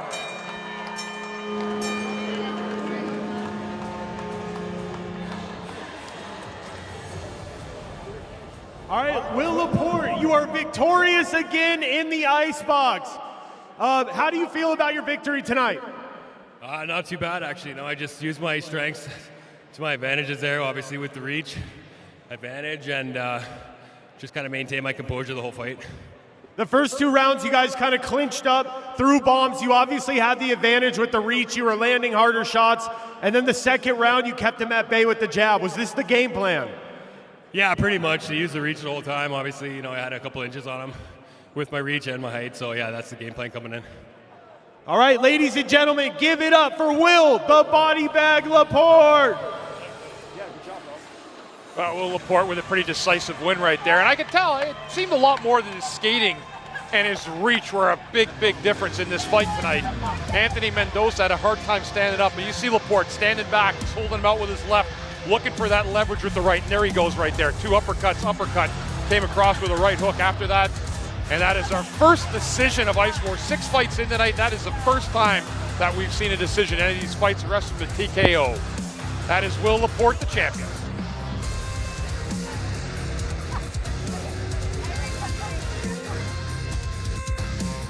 Next stop on the Italy adventure that is BKFC Italy, going to Rome. The BKFC 205-pound world titleist. Camosi's been phenomenal. He's the champ for a reason. Accuracy over power. He has the power. At the last punches, he's putting you down. Has complete belief in that. To the challenger, Alessio Sicaro, the Italian MMA legend, brought the heat, showing that he is damn tough. My style is aggressive. I want to knock out everybody. October 25th, Chris Camozzi. He's defending that cruiserweight title against an Italian fighting legend and Alessio Sicaro, who's now has punched his ticket to a title shot. That is going to be a special night, and you don't want to miss it. Welcome to BKFC!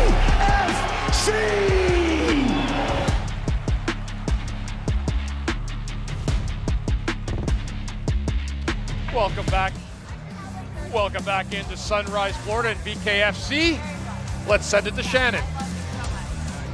Sébastien Lafferière, what excites you most about this matchup? C'est quoi qui t'excite le plus à propos de ce match-là? Ben, l'événement de la place, c'est nouveau pour moi, puis je veux gagner, puis pour ma place. Là. Yeah, it's a good event. You know, it's new for him, so he's here to win, and he's taking this very seriously. And how would you describe your fighting style? Comment tu décris ton style de combat?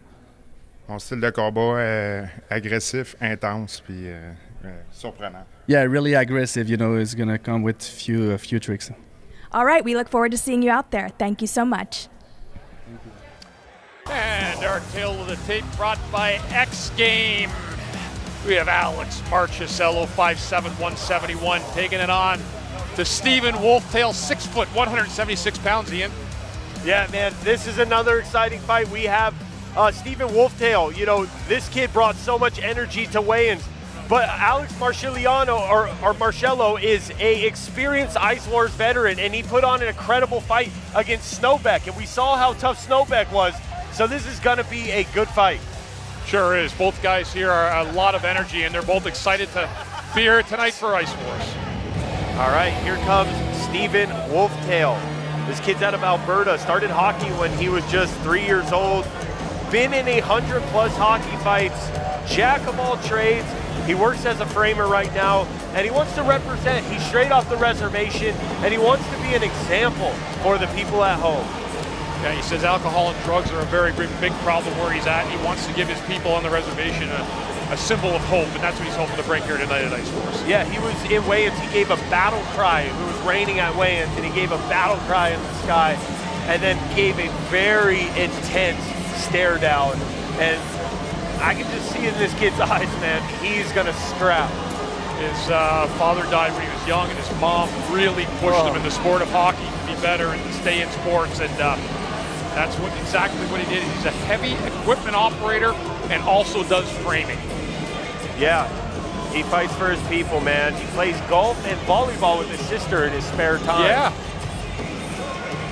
I'm excited for Stephen Wolftail, man. This is one of the guys that I have my eyes on, and I'm really excited because these guys, especially in Canada, especially on the reservation, they're just born into the sport. They're born into fighting. They're born into poverty and sometimes a rough upbringing. And as you see, you know, there's a lot of drugs and fights and violence, and he just wants to come here, throw down, bring that mindset, and show his people that you can be anybody you want to be and motivate them. Absolutely.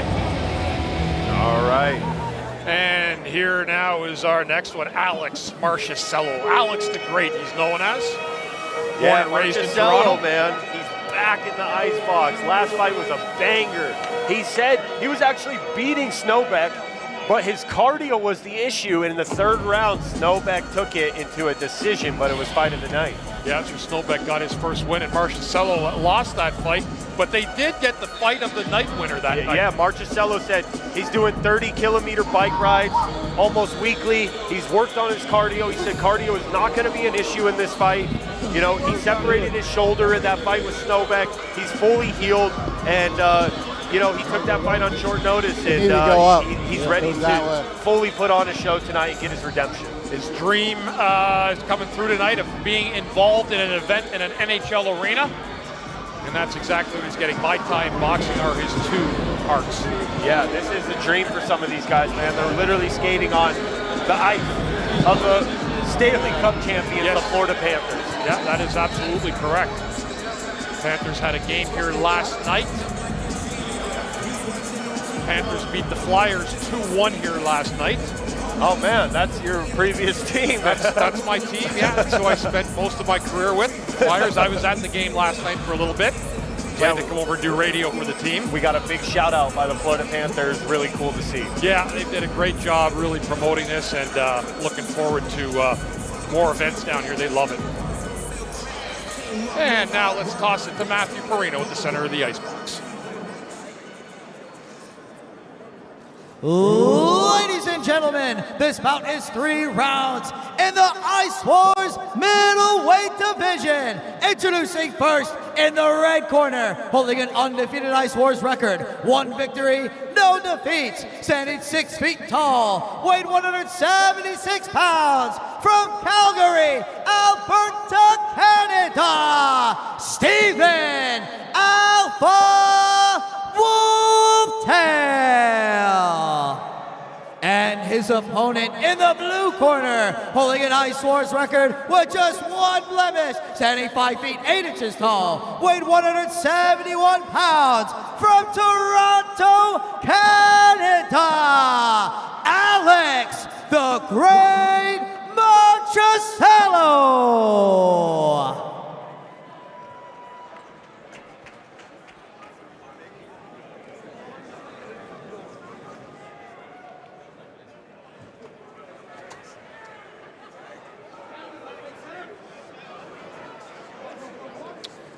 Here we go. All right. This could be a good one. Yeah. See, I like when they keep their range a little bit. Wow. See that look away, man. I love that look away technique that they do. They almost look like they're hurt.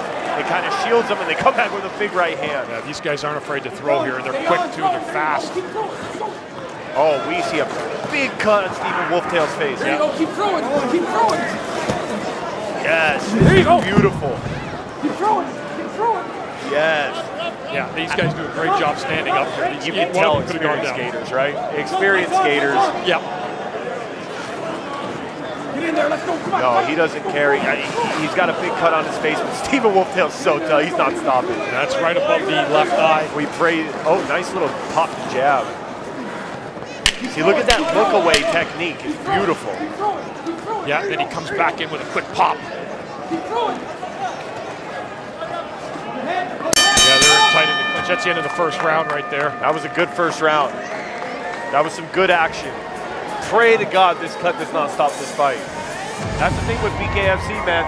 Bare knuckle fighting that cuts the face. People think the gloves are to protect the other person. It's to protect your hand and to stop cuts from happening as much. Yep. And again, it's not just the face that gets cut with a bare knuckle, it's your knuckles that get cut too, right, Ian? That can be a problem for a lot of guys also. Absolutely, man. All right, Stephen Wolftail getting doctored up. I think he's gonna be good to go. I think we are all good for the second round. I'm ready to see more action. This fight is delivered so far. Yeah, both guys came out pretty hard right there. And I do love the way that Alexander Marchescello kind of ducks back and then comes back with a quick pop. Yeah, he does the look away. Yeah, I love this look away technique. I've seen it done in a previous Ice Wars, and it actually got a knockout. Yes, we're going back to the second round. Action continues. Here we go. Round two starts. All right. There we go. Oh! Big hit. Oh, he falls for the first time. Alex the Great falls back that time. Barely loses his balance. Really These guys are tough. Yeah, this is a good Wolftail's fight. came back good there. Some blood out of Alex the Great's nose right now too. All right, man. This is where the cardio comes into play. Oh, big shot. That was a big shot. Oh, nice shot by big Wolftail. Oh! He threw everything in that, missed and fell. That was a haymaker. That was a haymaker. Both guys bleeding out of the off the face right now. Yeah. These guys are coming at each other hard. Marchescello coming in. Now they're in the clinch again. They're going to try to find some space. Look at that look away, man. I mean, sometimes you get hit in the side of the head, but it does create that distance, and you can come back with that hard punch. All right, here we go. Short time. Circling each other again here. Oh, Marchescello's really going for it all. He's taking 3 heavy shots. Ooh. That's the end of round 2. Stephen Wolftail hit him with a nice, clean right hand at the end. Wasn't too much power, but looked very accurate on the nose. Good round, both guys right there. That'd be a hard one to call right there, that round. That was a very, very good round by both guys. Yeah, this is a very close fight. It's going to come down to the third round.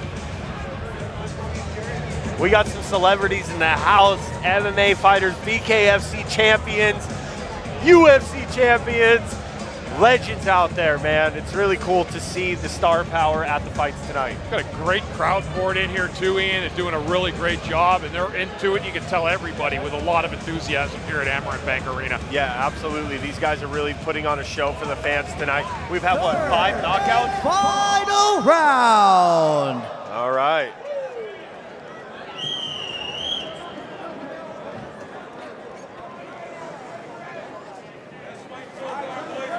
All right, here we go. The crowd's yelling, best fight so far. Wow, there's another haymaker. Yeah, he's really Stephen putting himself off Wolftail balance. waves him up, says, come on, bro. Nice jab. Oh, shoot, Stephen Wolftail coming strong. This is where Alex had issues in the last fight. Wow, right in front of us. There we go. Yeah, action right in front of us. I got some blood on my shirt. Both guys trying to free up those rights. Wow, action right in front of us. Both these guys bloodied up. Stephen Wolftail is really starting to come alive. Yeah, he really picked it up as this fight went on. He's coming back for more. Look at Alex had issues in the fight with Snowbeck. He won the first 2 rounds, or the first round, but, you know, Snowbeck came back. So let's see. It looks like his cardio's good, though. Wow, those rounds go fast. Both guys have really done a good job. This has been a good fight and a close fight. Mouthpiece just went flying.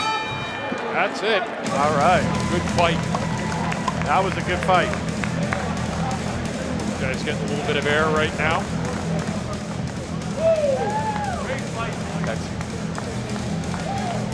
All right, and that was probably, I would say, fight of the night as far as not going to a decision.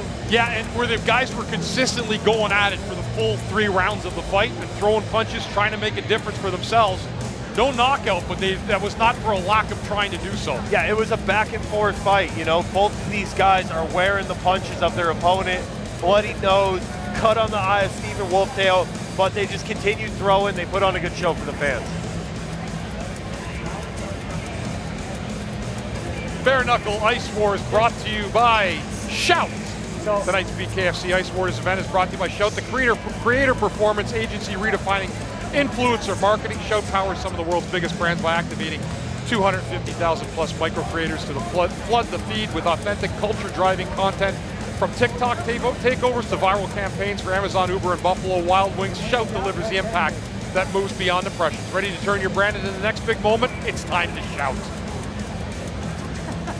Great fight, though, man. Great fight. You know, we got 3 more action-packed fights for the night. The fans are loving this. Stars are in the house. I think so far it's been a great success, and I'm excited for these next few fights. Next 3 fights are going to be great. Our next one is our feature fight of the night. Blood on the ice. Look at that ice, man. Every fight has seen blood on the ice.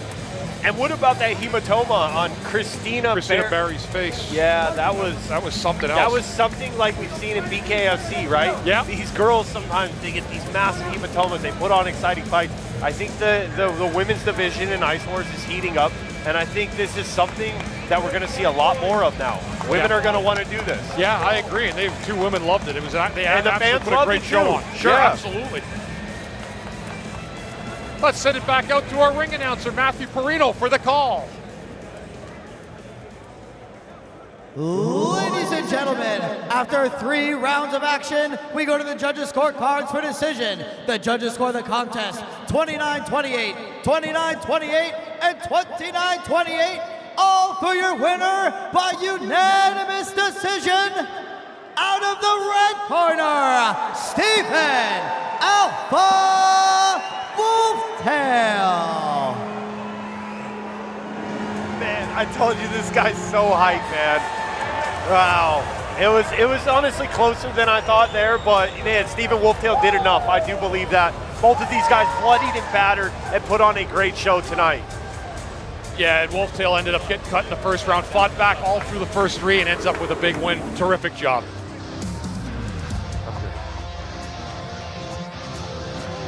Here they are throwing, going back and forth, back and forth. Both guys cut early in this fight, doing a great job staying with it. And there's your winner by decision, Stephen Wolftail.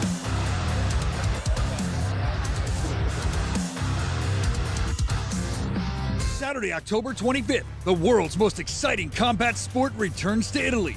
Bare-knuckle fighting championship takes over Rome for the very first time, and a world title is on the line. BKFC Cruiserweight champ Chris Camozzi aims to add another notch to his belt as he steps into enemy territory to face the pure striking savagery of Italian legend Alessio Sakara. Watch all the history-making moments unfold live on the BKFC app. Download it at bkfc.com.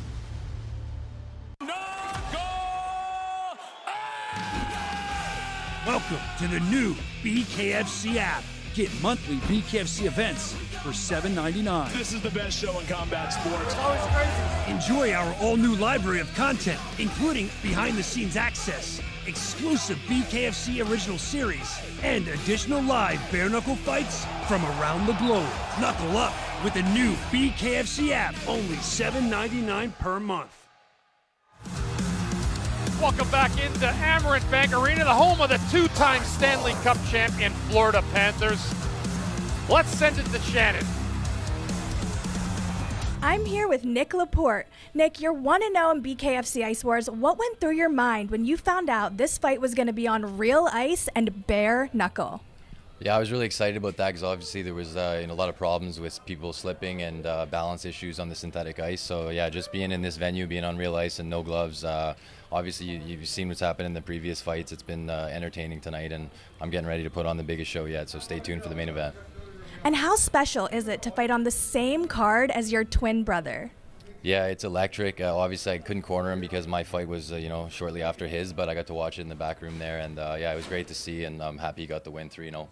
Thank you so much. We look forward to your fight. Thank you. And our tail of the tape brought to you by X Games. We got some large people going here now. 6'6", Zach Hughes, 296 pounds. He'll take on Corey, the AlleyTrain. Alley 6'1", 263 pounds in. These are big boys, man. I love when the big boys fight because one punch can put them to sleep. Both of these guys are coming in to throw bombs. You know, Zach Hughes, he came off of a loss, but he said he's coming back for redemption. And Corey Allen is just a veteran and on a win streak, so it's going to be a good fight tonight. Absolutely. There's Corey Allen right there staring us down. He's been an Ice War veteran since the beginning from Dundalk, Ontario. Yeah, Corey AlleyTrain Allen, he's 4-2 in Ice Wars. Before we were partnered with BKFC, he is doing this, fought in the tournament. You know, he loves the sauna and cold plunge for recovery. He said cardio will not be an issue.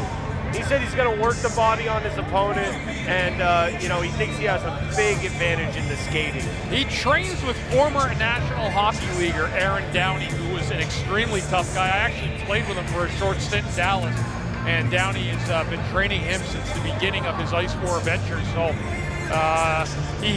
one thing that Corey Allen told me, he needed to pick up his cardio. He did a lot of hill running to try to expand his cardio. Yeah, it's so important, even in a 3-minute fight, man. It's so important to have cardio. You know, he's a firefighter outside of fighting career, and he's a 2-time senior champion. So very, very accomplished skater and hockey player. 2-time winner, I believe, of the Allen Cup in the Senior Men's Hockey League, Championship League.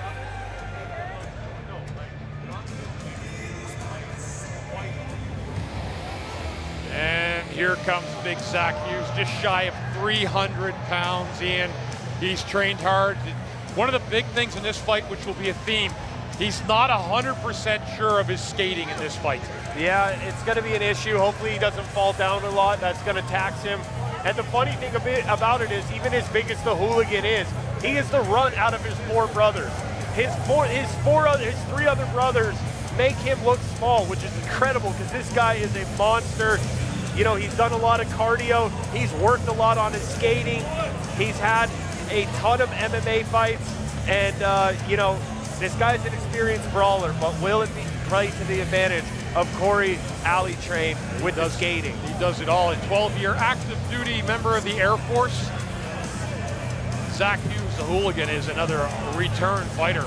Yeah, he has 3 daughters, and I think he said he had 30 MMA fights. Yes. So he is an experienced fighter, but let's see if he can put on a performance on the ice tonight. Starting to get into the pretty big boys here. This is by far our biggest fighter of the night so far is big Zach Hughes. Yeah, the hooligan is definitely the biggest man we've had on the ice. Let's see if he can keep his balance, land big shots, and get the victory tonight. Yeah, and Corey Allen, one thing he's looking for is to try to get Zach Hughes off his balance a little bit, try to take advantage of his skating. Let's send it to our ring announcer, Matthew Perino. Ladies and gentlemen, this bout is 3 rounds in the heavyweight division. Introducing first, out of the red corner, holding an Ice Wars record, 4 victories, just 2 defeats, standing 6 feet 1 inches tall, weighing 263 pounds, from Listowel, Ontario, Canada, Corey AlleyTrain Allen. And his opponent out of the blue corner, holding an Ice Wars record with just 2 blemishes, standing 6 feet 6 inches tall, weighing 296 pounds, from Omaha, Nebraska, Zach the Hooligan Hughes!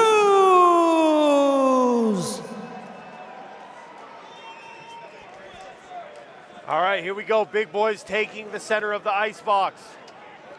I'm excited about this fight. I've been looking forward to this one here. I know Corey Allen pretty well. I've been with him since he's been in the inception of Ice Wars. Great guy, loves to fight. So is Zach Hughes. This is going to be a good one. Zach has a major height advantage. Oh, wow, Corey just goes in.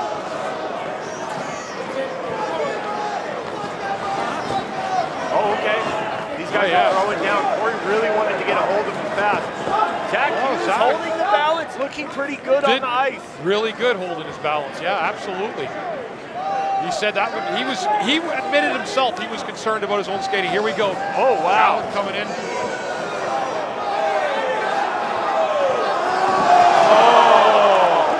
Big boys falling down. Yeah, he ended up going toe-to-toe right there. Big Zach getting back up. Looks like he's got a little cut above his eye.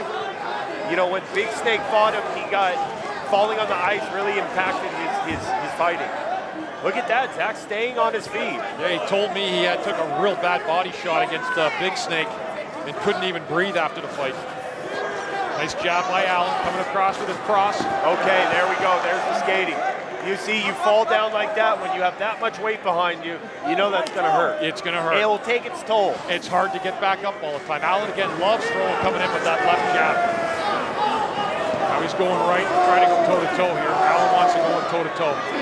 Oh! Big left uppercut by Corey AlleyTrain. Allen drops Zach Hughes, getting the 10 count. Zach Hughes trying to get back up. The bigger they are, the harder they fall, as they say. The harder they fall, that's for sure. And that is it. Wow. Corey Allen with the win. Yeah, that's beautiful. A knockout. Beautiful uppercut. Lands it, perfect place shot, and Zach is unable to get up. But hey, man, Zach came out. You know, he put on a good fight. He fought the tough opponent. You know, he took the fight on relatively short notice, but he did a good job. But Corey Allen just put it on him and landed the bigger shots. I thought Zach actually did pretty well with his balance at the beginning. That's what I thought. He was not able to hold it down. Here's the first knockdown of the fight. You can see right here, Allen comes in. He starts with the left, and he comes in with the uppercut across, and he comes back in, and that sends him down for the first knockdown of the fight. I think that was the punch that cut him open. When those knuckles graze you, that cuts skin. Yeah, Allen again, and you can see Zach. Here it is. Not able to find balance. That was that nice, beautiful left uppercut. Yep. He switched his grip from throwing the right hand and caught Zach Hughes off guard and dug that uppercut, and that's what ended the fight. Big boy, so it doesn't look weird. Big win by Corey Allen. I hold the elbow. I hold the elbow. Zach Hughes getting tended to in the corner.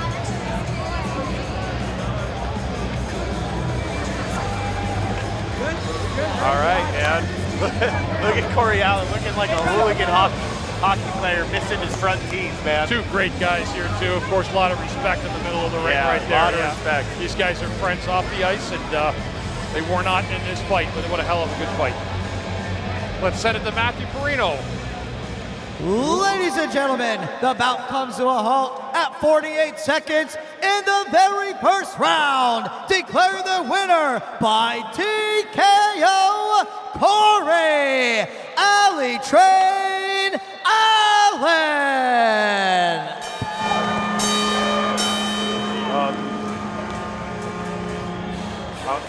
Oh yeah, look at these guys. Mad respect. You know, Zach put on a better fight this time, put on a better performance.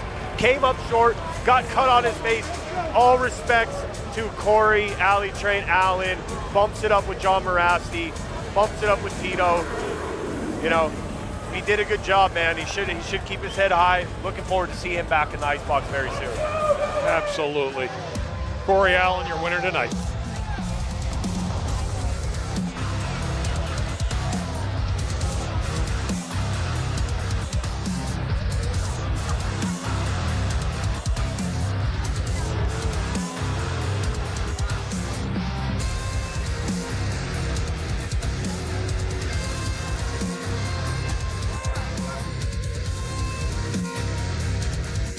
Saturday, October 18th, Bare Knuckle Fighting Championship is back with more adrenaline-fueled action.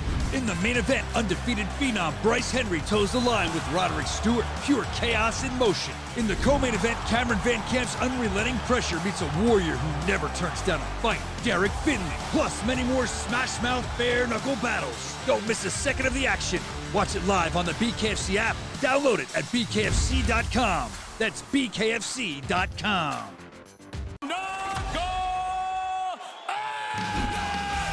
Welcome to the new BKFC app. Get monthly BKFC events for $7.99. This is the best show in combat sports. It's always crazy. Enjoy our all-new library of content, including behind-the-scenes access, exclusive BKFC original series, and additional live bare-knuckle fights from around the globe. Knuckle up with the new BKFC app, only $7.99 per month. Our Tale of the Tape sponsored by McSorley's. It's Charles Boston Strong Rosa, 5'10", 173.8 pounds, taking on Reid Krasowski, 6'2", 155 pounds, Ian. I am excited for this. I am a UFC veteran. Charles Boston Strong is a UFC veteran. And for the first time in Ice Wars history, we are seeing the crossover. 10-year vet in the UFC coming over to Ice Wars, but he has no easy feat tonight. He is facing the very tough hockey enforcer, Reid Krasowski. Yeah, and it doesn't matter necessarily sometimes what your experience is as a fighter, it's how you end up fighting the guy who's used to fighting on the ice. Yeah, I mean, he's definitely going to be more comfortable in the fire, but we'll see how his skating is. Reid Krasowski, you know, he has been playing hockey his entire life, played minor league. He loves the UFC, he's trained boxing, tried out for the Olympic team in boxing, didn't make it, but still tried out for it, and, you know, he's no pushover for Charles Rosa in his debut. He is known as the Spaz. Yeah. It tells you pretty much everything you want to know right there tells about you Reid exactly Krasowski. his fighting style. Yeah, exactly. Chris. He trains with Derek the Lion Parker, who is a legendary senior league player in Canada, one of the toughest men to play in those leagues, and he does a lot of training with Derek Parker. Yeah, we'll see if that training's going to help. You know, he came in here, he said, I'm not intimidated by Charles Rosa. I'm going to come in there. I have more fights than him on the ice.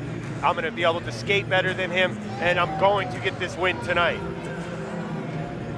As he steps into the ice box, waiting for his opponent to walk on out. That is Reid Krasowski. All right, man. Comfortable on the ice, ready to fight. He could come with a big upset tonight and stop the hype train, which is Charles Boston Strong Rosa. Here he is. Charles Boston Strong Rosa. UFC King of Boston, Ian. Nobody has ever won more UFC fights in the city of Boston than Charles Rosa. Not even Conor McGregor. No. Like this guy, he was destined to be a hockey fighter. He wanted to be a hockey enforcer, but on the Bruins, but he wasn't big enough. So he made his way to South Florida, stepped in a gym, thought it was a boxing gym. It ended up being the legendary American top team, sparred with a UFC fighter, did well, and then he came in the next day and Kimbo Slice was in there, and he said that's a wrap, and had a very accomplished career, 10 years in the UFC. And he has done a lot for BKFC Ice Wars as well, promoting this event. He's been a really, really big part of the future of this, and we hope to keep him around a long time. Yeah, absolutely. His fans are in the house. He has hundreds of fans in the house tonight, and you know, like I said, man, he has trained his skating. He has got a ice skating coach, and it's not like he hasn't played hockey before. He played in junior league and in college. Played at Johnson's and Wales University in Providence, Rhode Island, and he said one of his things he loves to do is cook.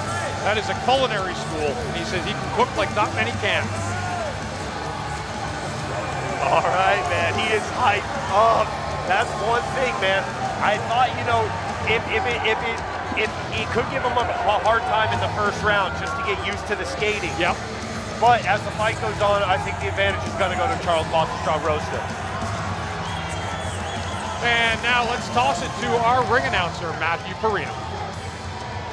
Ladies and gentlemen, this is our co-main event of the evening. Sponsored by Mixed Harley Beach Pub and Rooftop. Scheduled for 3 rounds in the Ice Wars middleweight division. Introducing first in the red corner, making his Ice Wars debut. He stands 6 feet 2 inches tall, weighing in at 155.6 pounds.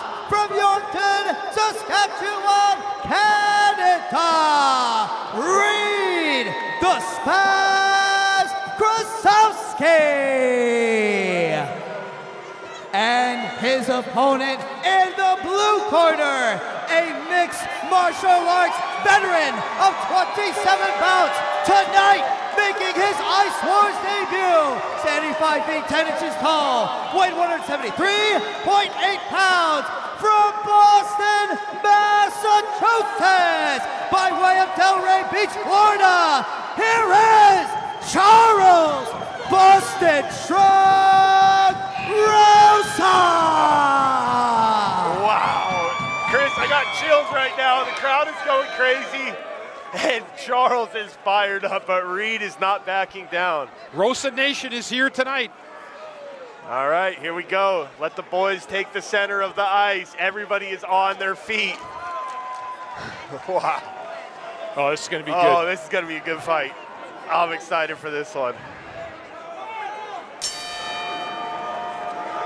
All right, let's see how he can adapt. All right, Reid gets a good grip on him. Reid lands a nice shot. Coming in tight. They're both in the clinch there we early. go. Okay. First Reid fall falls down. Well, both guys fell. Like I said, I think Charles is gonna. There we go. Nice jab. Oh, big right hand from Charles. Missed. Going to the body, pushing him up on the ice box. Nice right hand landed by Charles Rosa. Rosa backing up here. Both guys trying again find that space. They're getting really tight though. And see, I think this first round might have the advantage to Reid, but Charles is looking good, man. Oh, big left hook. Charles shoots a double leg. No, just kidding, but he did fall down on the legs like that. Reid's tough though, man. Lands a nice right hand there. There we go. Oh, he's got to be careful with that. Be careful. Fell down, hit him on as he went down. Oh, man. We hate to see that. In the moment, MMA fighter. We got, looks like Krasowski is hurt. All right, let's see what the refs do. He's probably going to get warned for that hit on the ground.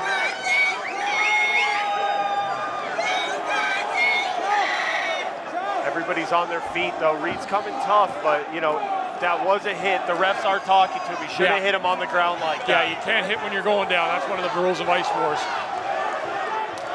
All right, Reid's coming back. No quitting him. Nice left hook. Reid's turning it back. Rosa's all over him. Yeah, Charles not letting up while you're going in and out. Rosa lands it, man. Hey, it's safe to say that the skating wasn't an issue. No, it wasn't, and I think Charles himself said he skated before, but he'd been back practicing more on the ice. He did a really good job right there in that first round. Hey, Reid gave him a tough first 30 seconds. Yep. Yeah, but, Rosa flooded him with punches. Here's your first knockdown right here. You can see Rosa getting in tight. First There's connection, a good there it is, left hook. Yep, beautiful. Beautiful job by Rosa, executed beautifully. Nice right hand by Rosa, Reid landed a nice right hand. Rosa returned with another right hand. There was the hit on the ground. Rosa has to be careful with that. Yeah, that I just is not got allowed. talked to again right there by the ref and was told you can't do that. Okay, it's going to the second round. I thought the fight was over. No, all right. Second round. All right, second round. I'm loving it. I love more action, man. Rosa looking very confident coming out, but Reid is no quit in him, man. All right, here we go. Round 2. Here we go. Both guys end up starting in the clinch. Reid's getting turned around. He's turning his back to him as he's getting punched. Shouldn't be doing that. You know what Rosa did? He keeps pushing that grab off, and it's turning Reid around. All right, we got a count. He's trying to get up. Doesn't look like he's getting up. He's getting up. No. Rosa's going to take this fight. Rosa Nation. Rosa Nation, baby. All right, Rosa takes it. Beautiful performance by Charles. Hey man, he just crowded him with the punches, machine gun punches. Yeah. This kid's been in the fire. He's an experienced fighter. He has more octagon time, more fight time than almost anybody in here, and he put on a performance tonight. He proved that UFC can make its crossover to BKFC ICE WARS. I was impressed with his skating tonight. He did a really, really good job staying on his feet and finding some leverage. He came across that left hook, ended up being a real ally to him as the fight went on. Yeah, what did you think about his skating overall? Because a lot of people were questioning it. Not bad. And what happened was they got into the clinch together and they were kind of leveraging each other's weight. But then Charles did find some space. He found that left hook that really came to his aid.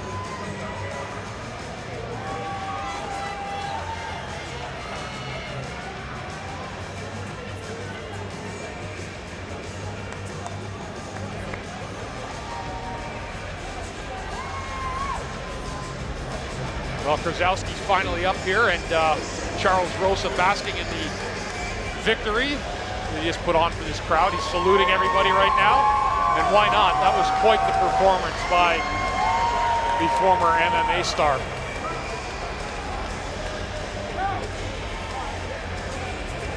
Reid Krasowski just hanging his head in the corner a little bit. He's going over, giving him a congratulatory handshake. He's Charles Rosa.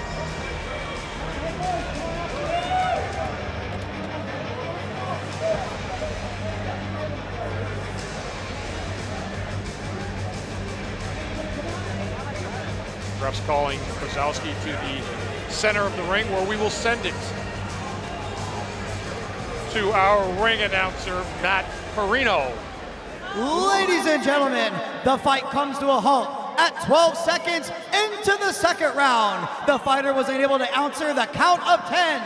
Therefore, your winner by TKO, Charles Boston Strong Rosa.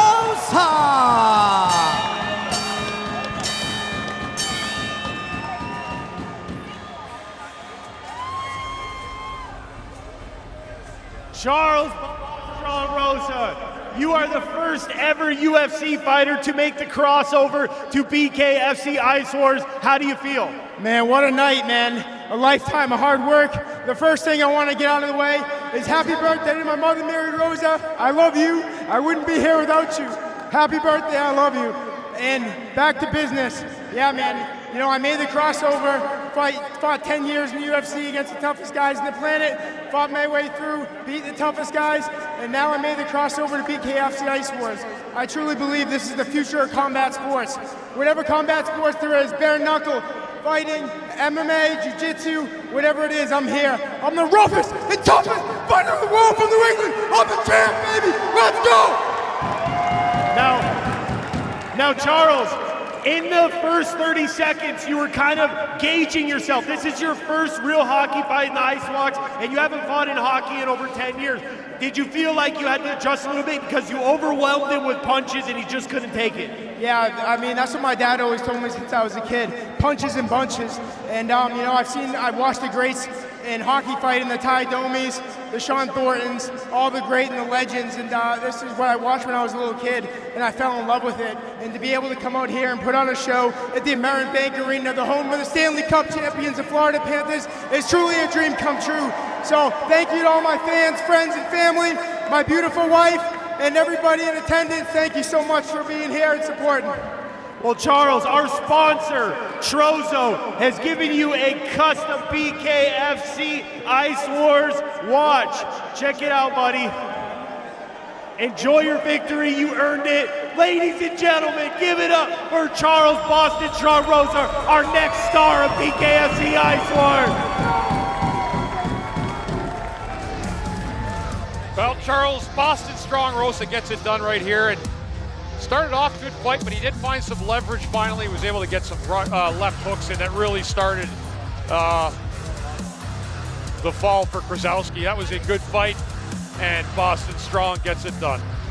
From UFC to BKFC ICE WARS, our co-main event winner, Charles Boston Strong Rosa.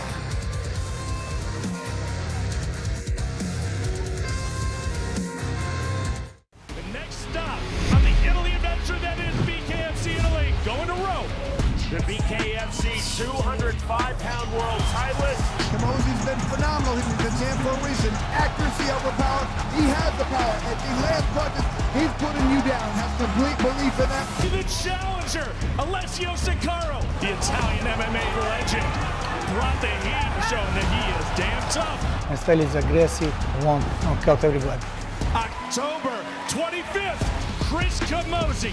He's defending that cruiserweight title against an Italian fighting legend and Alessio Sicaro, who now has punched his ticket to a title shot.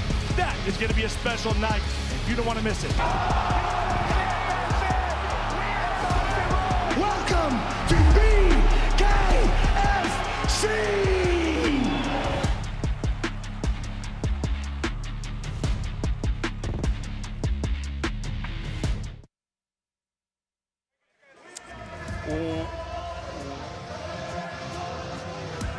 Welcome back to BKFC Ice Wars here in Sunrise, Florida.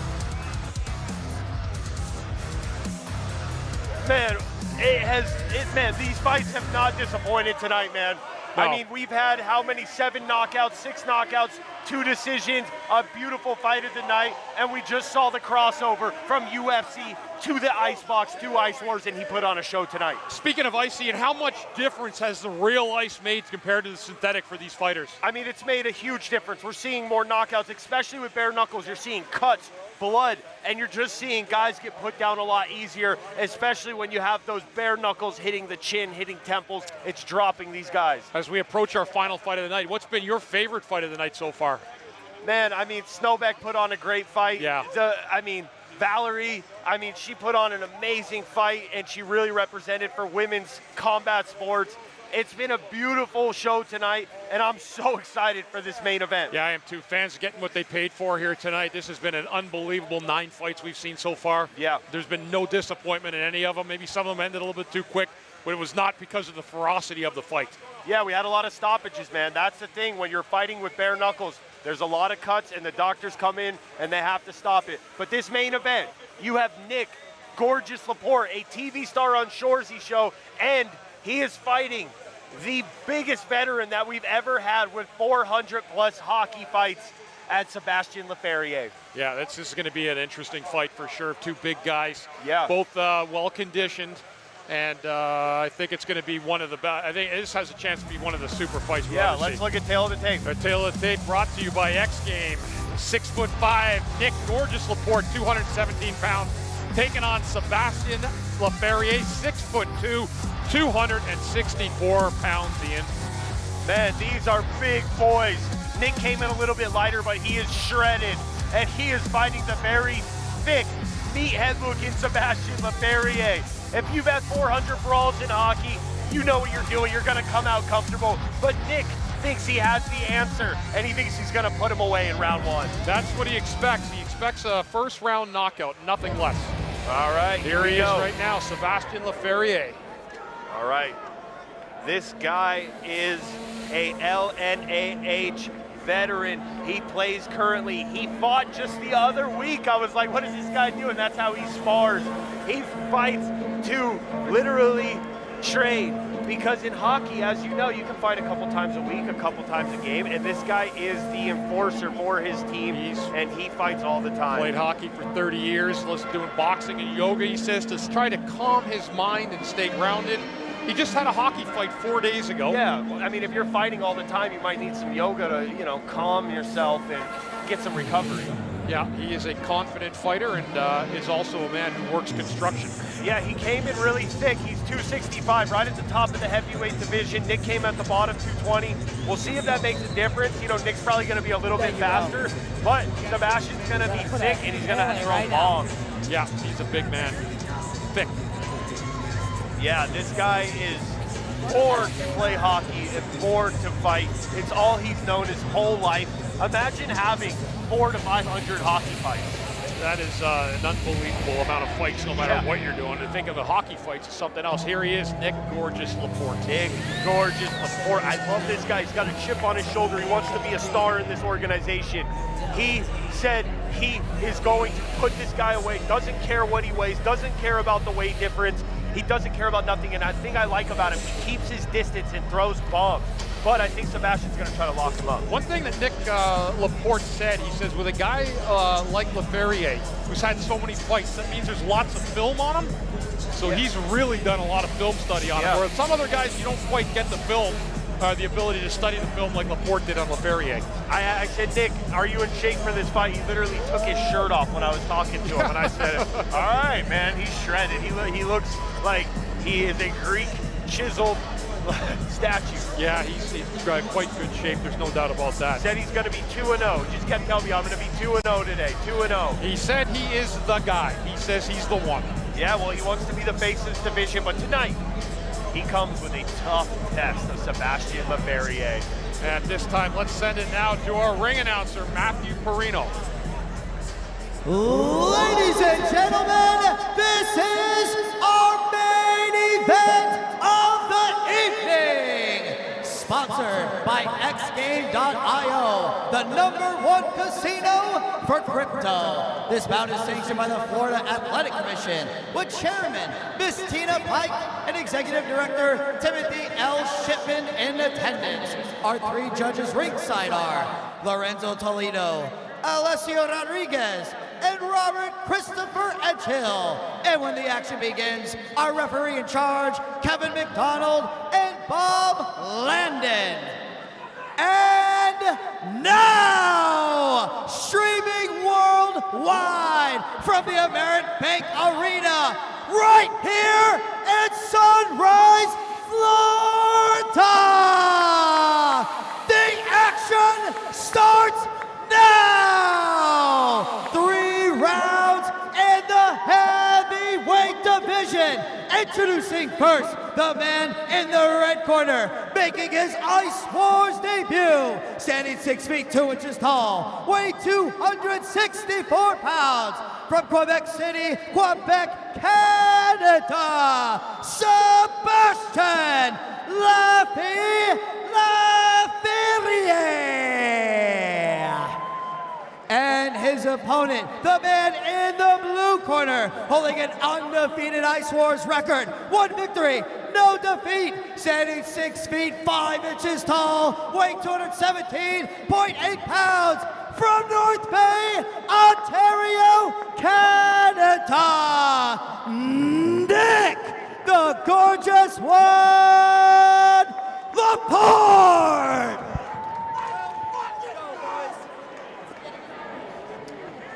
Well, there's a lot of anticipation for this fight. These are 2 big guys, and I tell you what, I can't wait to see the result of this. Oh, man, they come right now. I love commentating being a fan, man. We really get the best seats in the house. It is. You know? This is the best right here. All right, here we go. All right, let's see if Nick keeps his distance. He's been very good at keeping his... Oh, comes in with the hook. Nick flooding the punches. Sebastian really trying to slow the fight down, because that's where he's going to find the advantage in the clinch. Sebastian's got a little mark right to his next to his left eye. Oh yeah, he's already bleeding. Oh, big right hand from Nick. All right, we don't see Nick fall down very often. Good skaters, both him and his brother. Trying to find space, trying to find some reach. Nice left hook. Good left that hook. was a beautiful left hook connected. That caught him good. Yeah, that got him beautiful. Left hook. Oh, look at him. He switching stance, back to southpaw orthodox. You see, this is what Nick is so good at, keeping his distance. Oh, Lafferière catches him in a good right hook. Oh, rips his helmet off. Helmet's off. We have to get that helmet back on. Sebastian sporting a nice cut on his left eye. Yeah, he got that right early in the first set of punches that were thrown. That's where he ended up getting that little cut. Hey, Nick looking very composed, man. Yeah. For this kid not having as many hockey fights, he really feels like a veteran. Yeah, he does. He's not even really breathing out of his mouth. Over in the corner, saying what up to Tito Ortiz.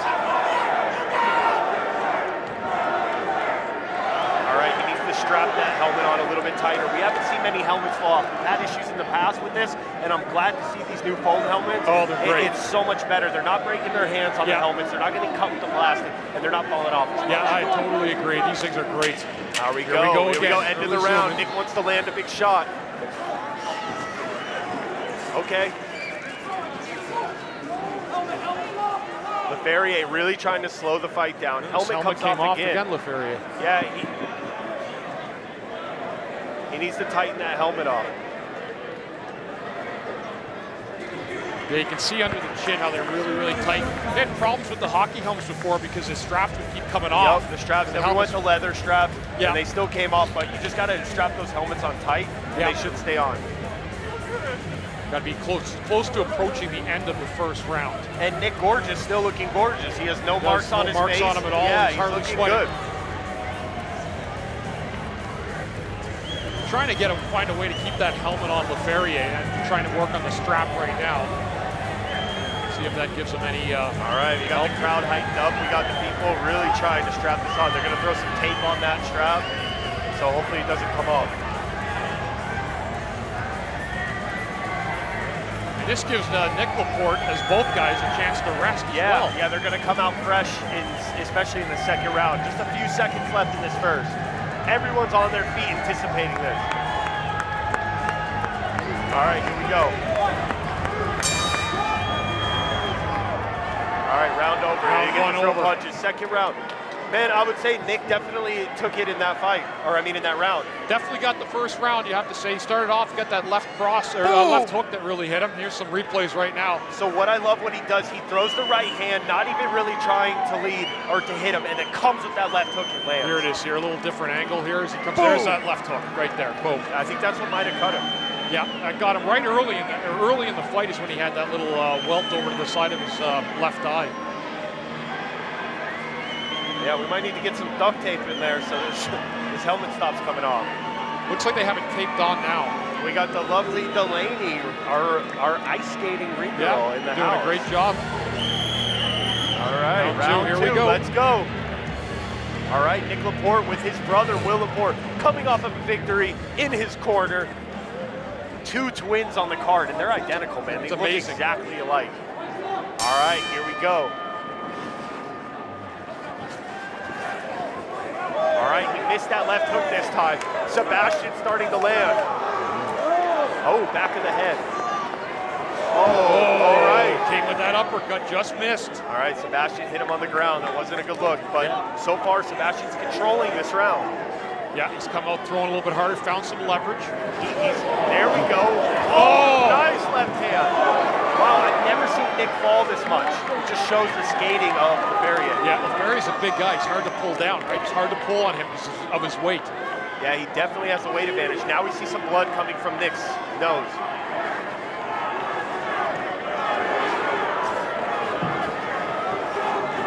Oh, nice right hand. Good rights. They both landed good right hands there. Let's see if Nick can land some shots at distance. That's where he's had the best success. Yeah, trying to use that reach. All right, short time. Sébastien looking a little gassed. That's the end of round two. Sébastien looking like he's a little winded now. Yeah. That extra weight that he's carrying looks like it could be wearing on him. Yeah, and you can see that Nick Laporte, who we talked about his good skating, he got down a couple times that round two. It's harder. He's got a significant weight disadvantage with Lafferière in this fight. Yeah, I mean, I think you might have to give that round to Sébastien. You could easily be 1-1 right now. This This could be the deciding 1-1. round. Yeah. This could be the deciding round. This has been a great fight, though. Been a great fight, yeah. Very technical. These guys are both very experienced hockey fighters. And Nick, I think, needs to figure out how to hit him at range. He doesn't want to tie up. No, but he's also got to be careful going toe-to-toe, where they stand in and go punch for punch. Yeah. I think Nick's trying to avoid that. There was an opportunity that last round. I thought they were both going to do that, but they both pulled out of it. Nick bleeding from the nose a little bit, too. All right, last round of the night.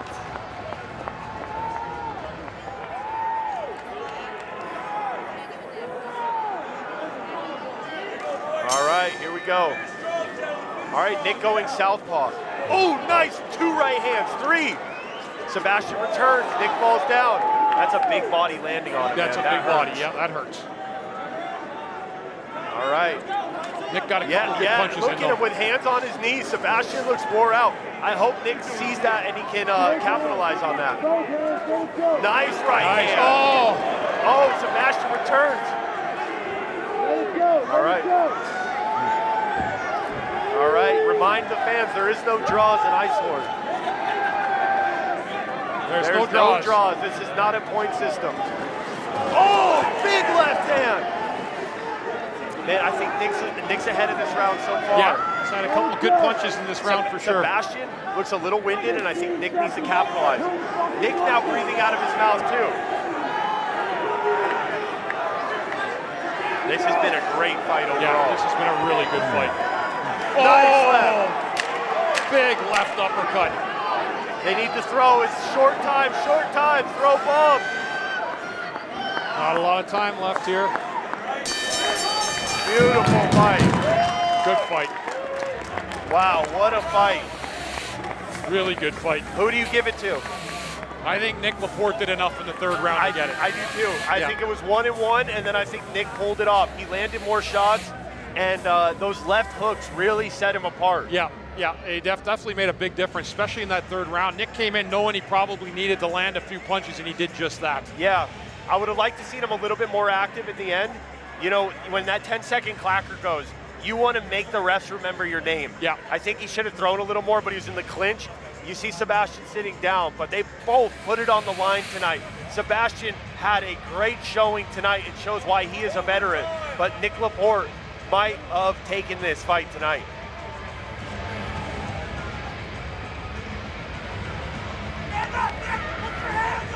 Bare-knuckle Ice Wars brought to you by X Game. Yeah, X Game, our sponsor of tonight, our biggest sponsor, a Web3 gambling casino. It is multi-chain. It is the first utility on Pulse Chain, but it is also multi-chain on Ethereum, Base, Solana, BSC. It is going to change the game. xgame.io. Go to it. It is launching soon in the next week or so. Keep your eyes out for X Game. It's revolutionary and it is going to take over. Well, this has gone to the judges' scoring here, and all right, the judges got a lot of work to do on this one because this is a close fight.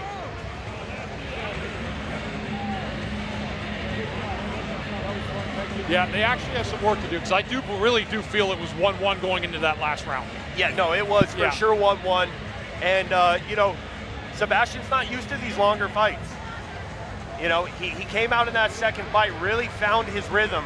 But the third fight was really, the third round was really back and forth. You could have gave it to either one, but I do think Nick landed the harder shots. I think so too. Lafferière is a big man. And with that, let's send it to our ring announcer, Matt Perino. Ladies and gentlemen, let's have a hand for these 2 incredible warriors who put it all on the line. After 3 rounds of action, we go to the judges' scorecard for decision.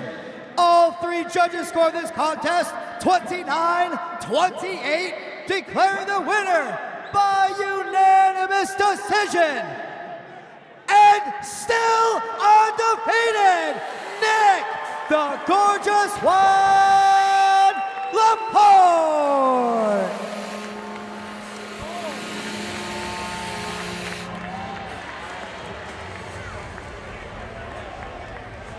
Nick Laporte with the big win here tonight. And I do think it was that 3rd round that settled it. Giving handshakes here to Charlie Nama and company. All right, Nick, you put on a show tonight in the main event. You fought the very tough Sébastien Lafferière, but you came out, you kept your distance, you land big shots. How do you feel? Wasn't the cleanest fight, but against a guy like this, sometimes it's going to be ugly to get the win, so happy to be undefeated. Got to get back to work right away.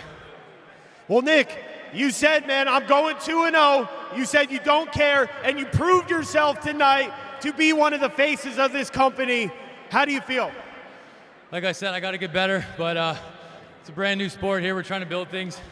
I hope the fans enjoyed it, And we'll be back soon to put on an even better show. So thanks, guys. All right, guys, everybody, will we be doing the official after party at McSorley's in Fort Lauderdale? All the fighters are coming. Make sure you guys come to McSorley's tonight. And Nick, our sponsor, you get a custom BKFC Ice Wars watch.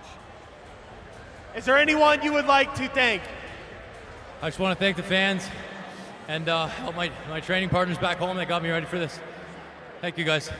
Ladies and gentlemen, give it up for TV star Nick Gorgeous Laporte. Great job, bro. Hey, tough job. And our main event right here, wrapping up the night, a great night in Sunrise, Florida. Nick Gorgeous Laporte takes down Sébastien Lafferière by unanimous decision and still undefeated in BKFC Ice Wars.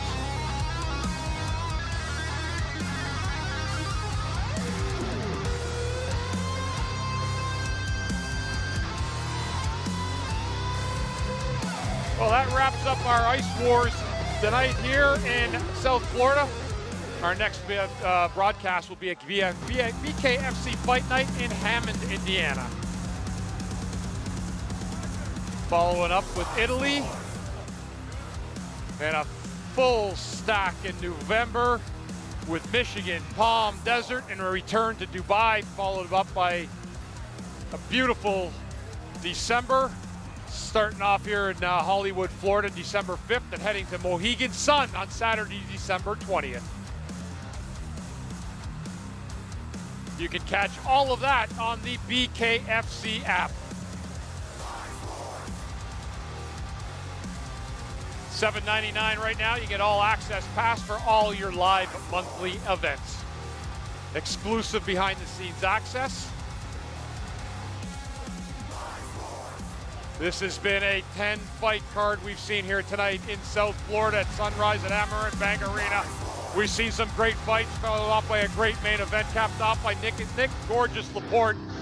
Want to thank everybody for tuning in tonight. For the fans that showed up here live at Sunrise, we thank you.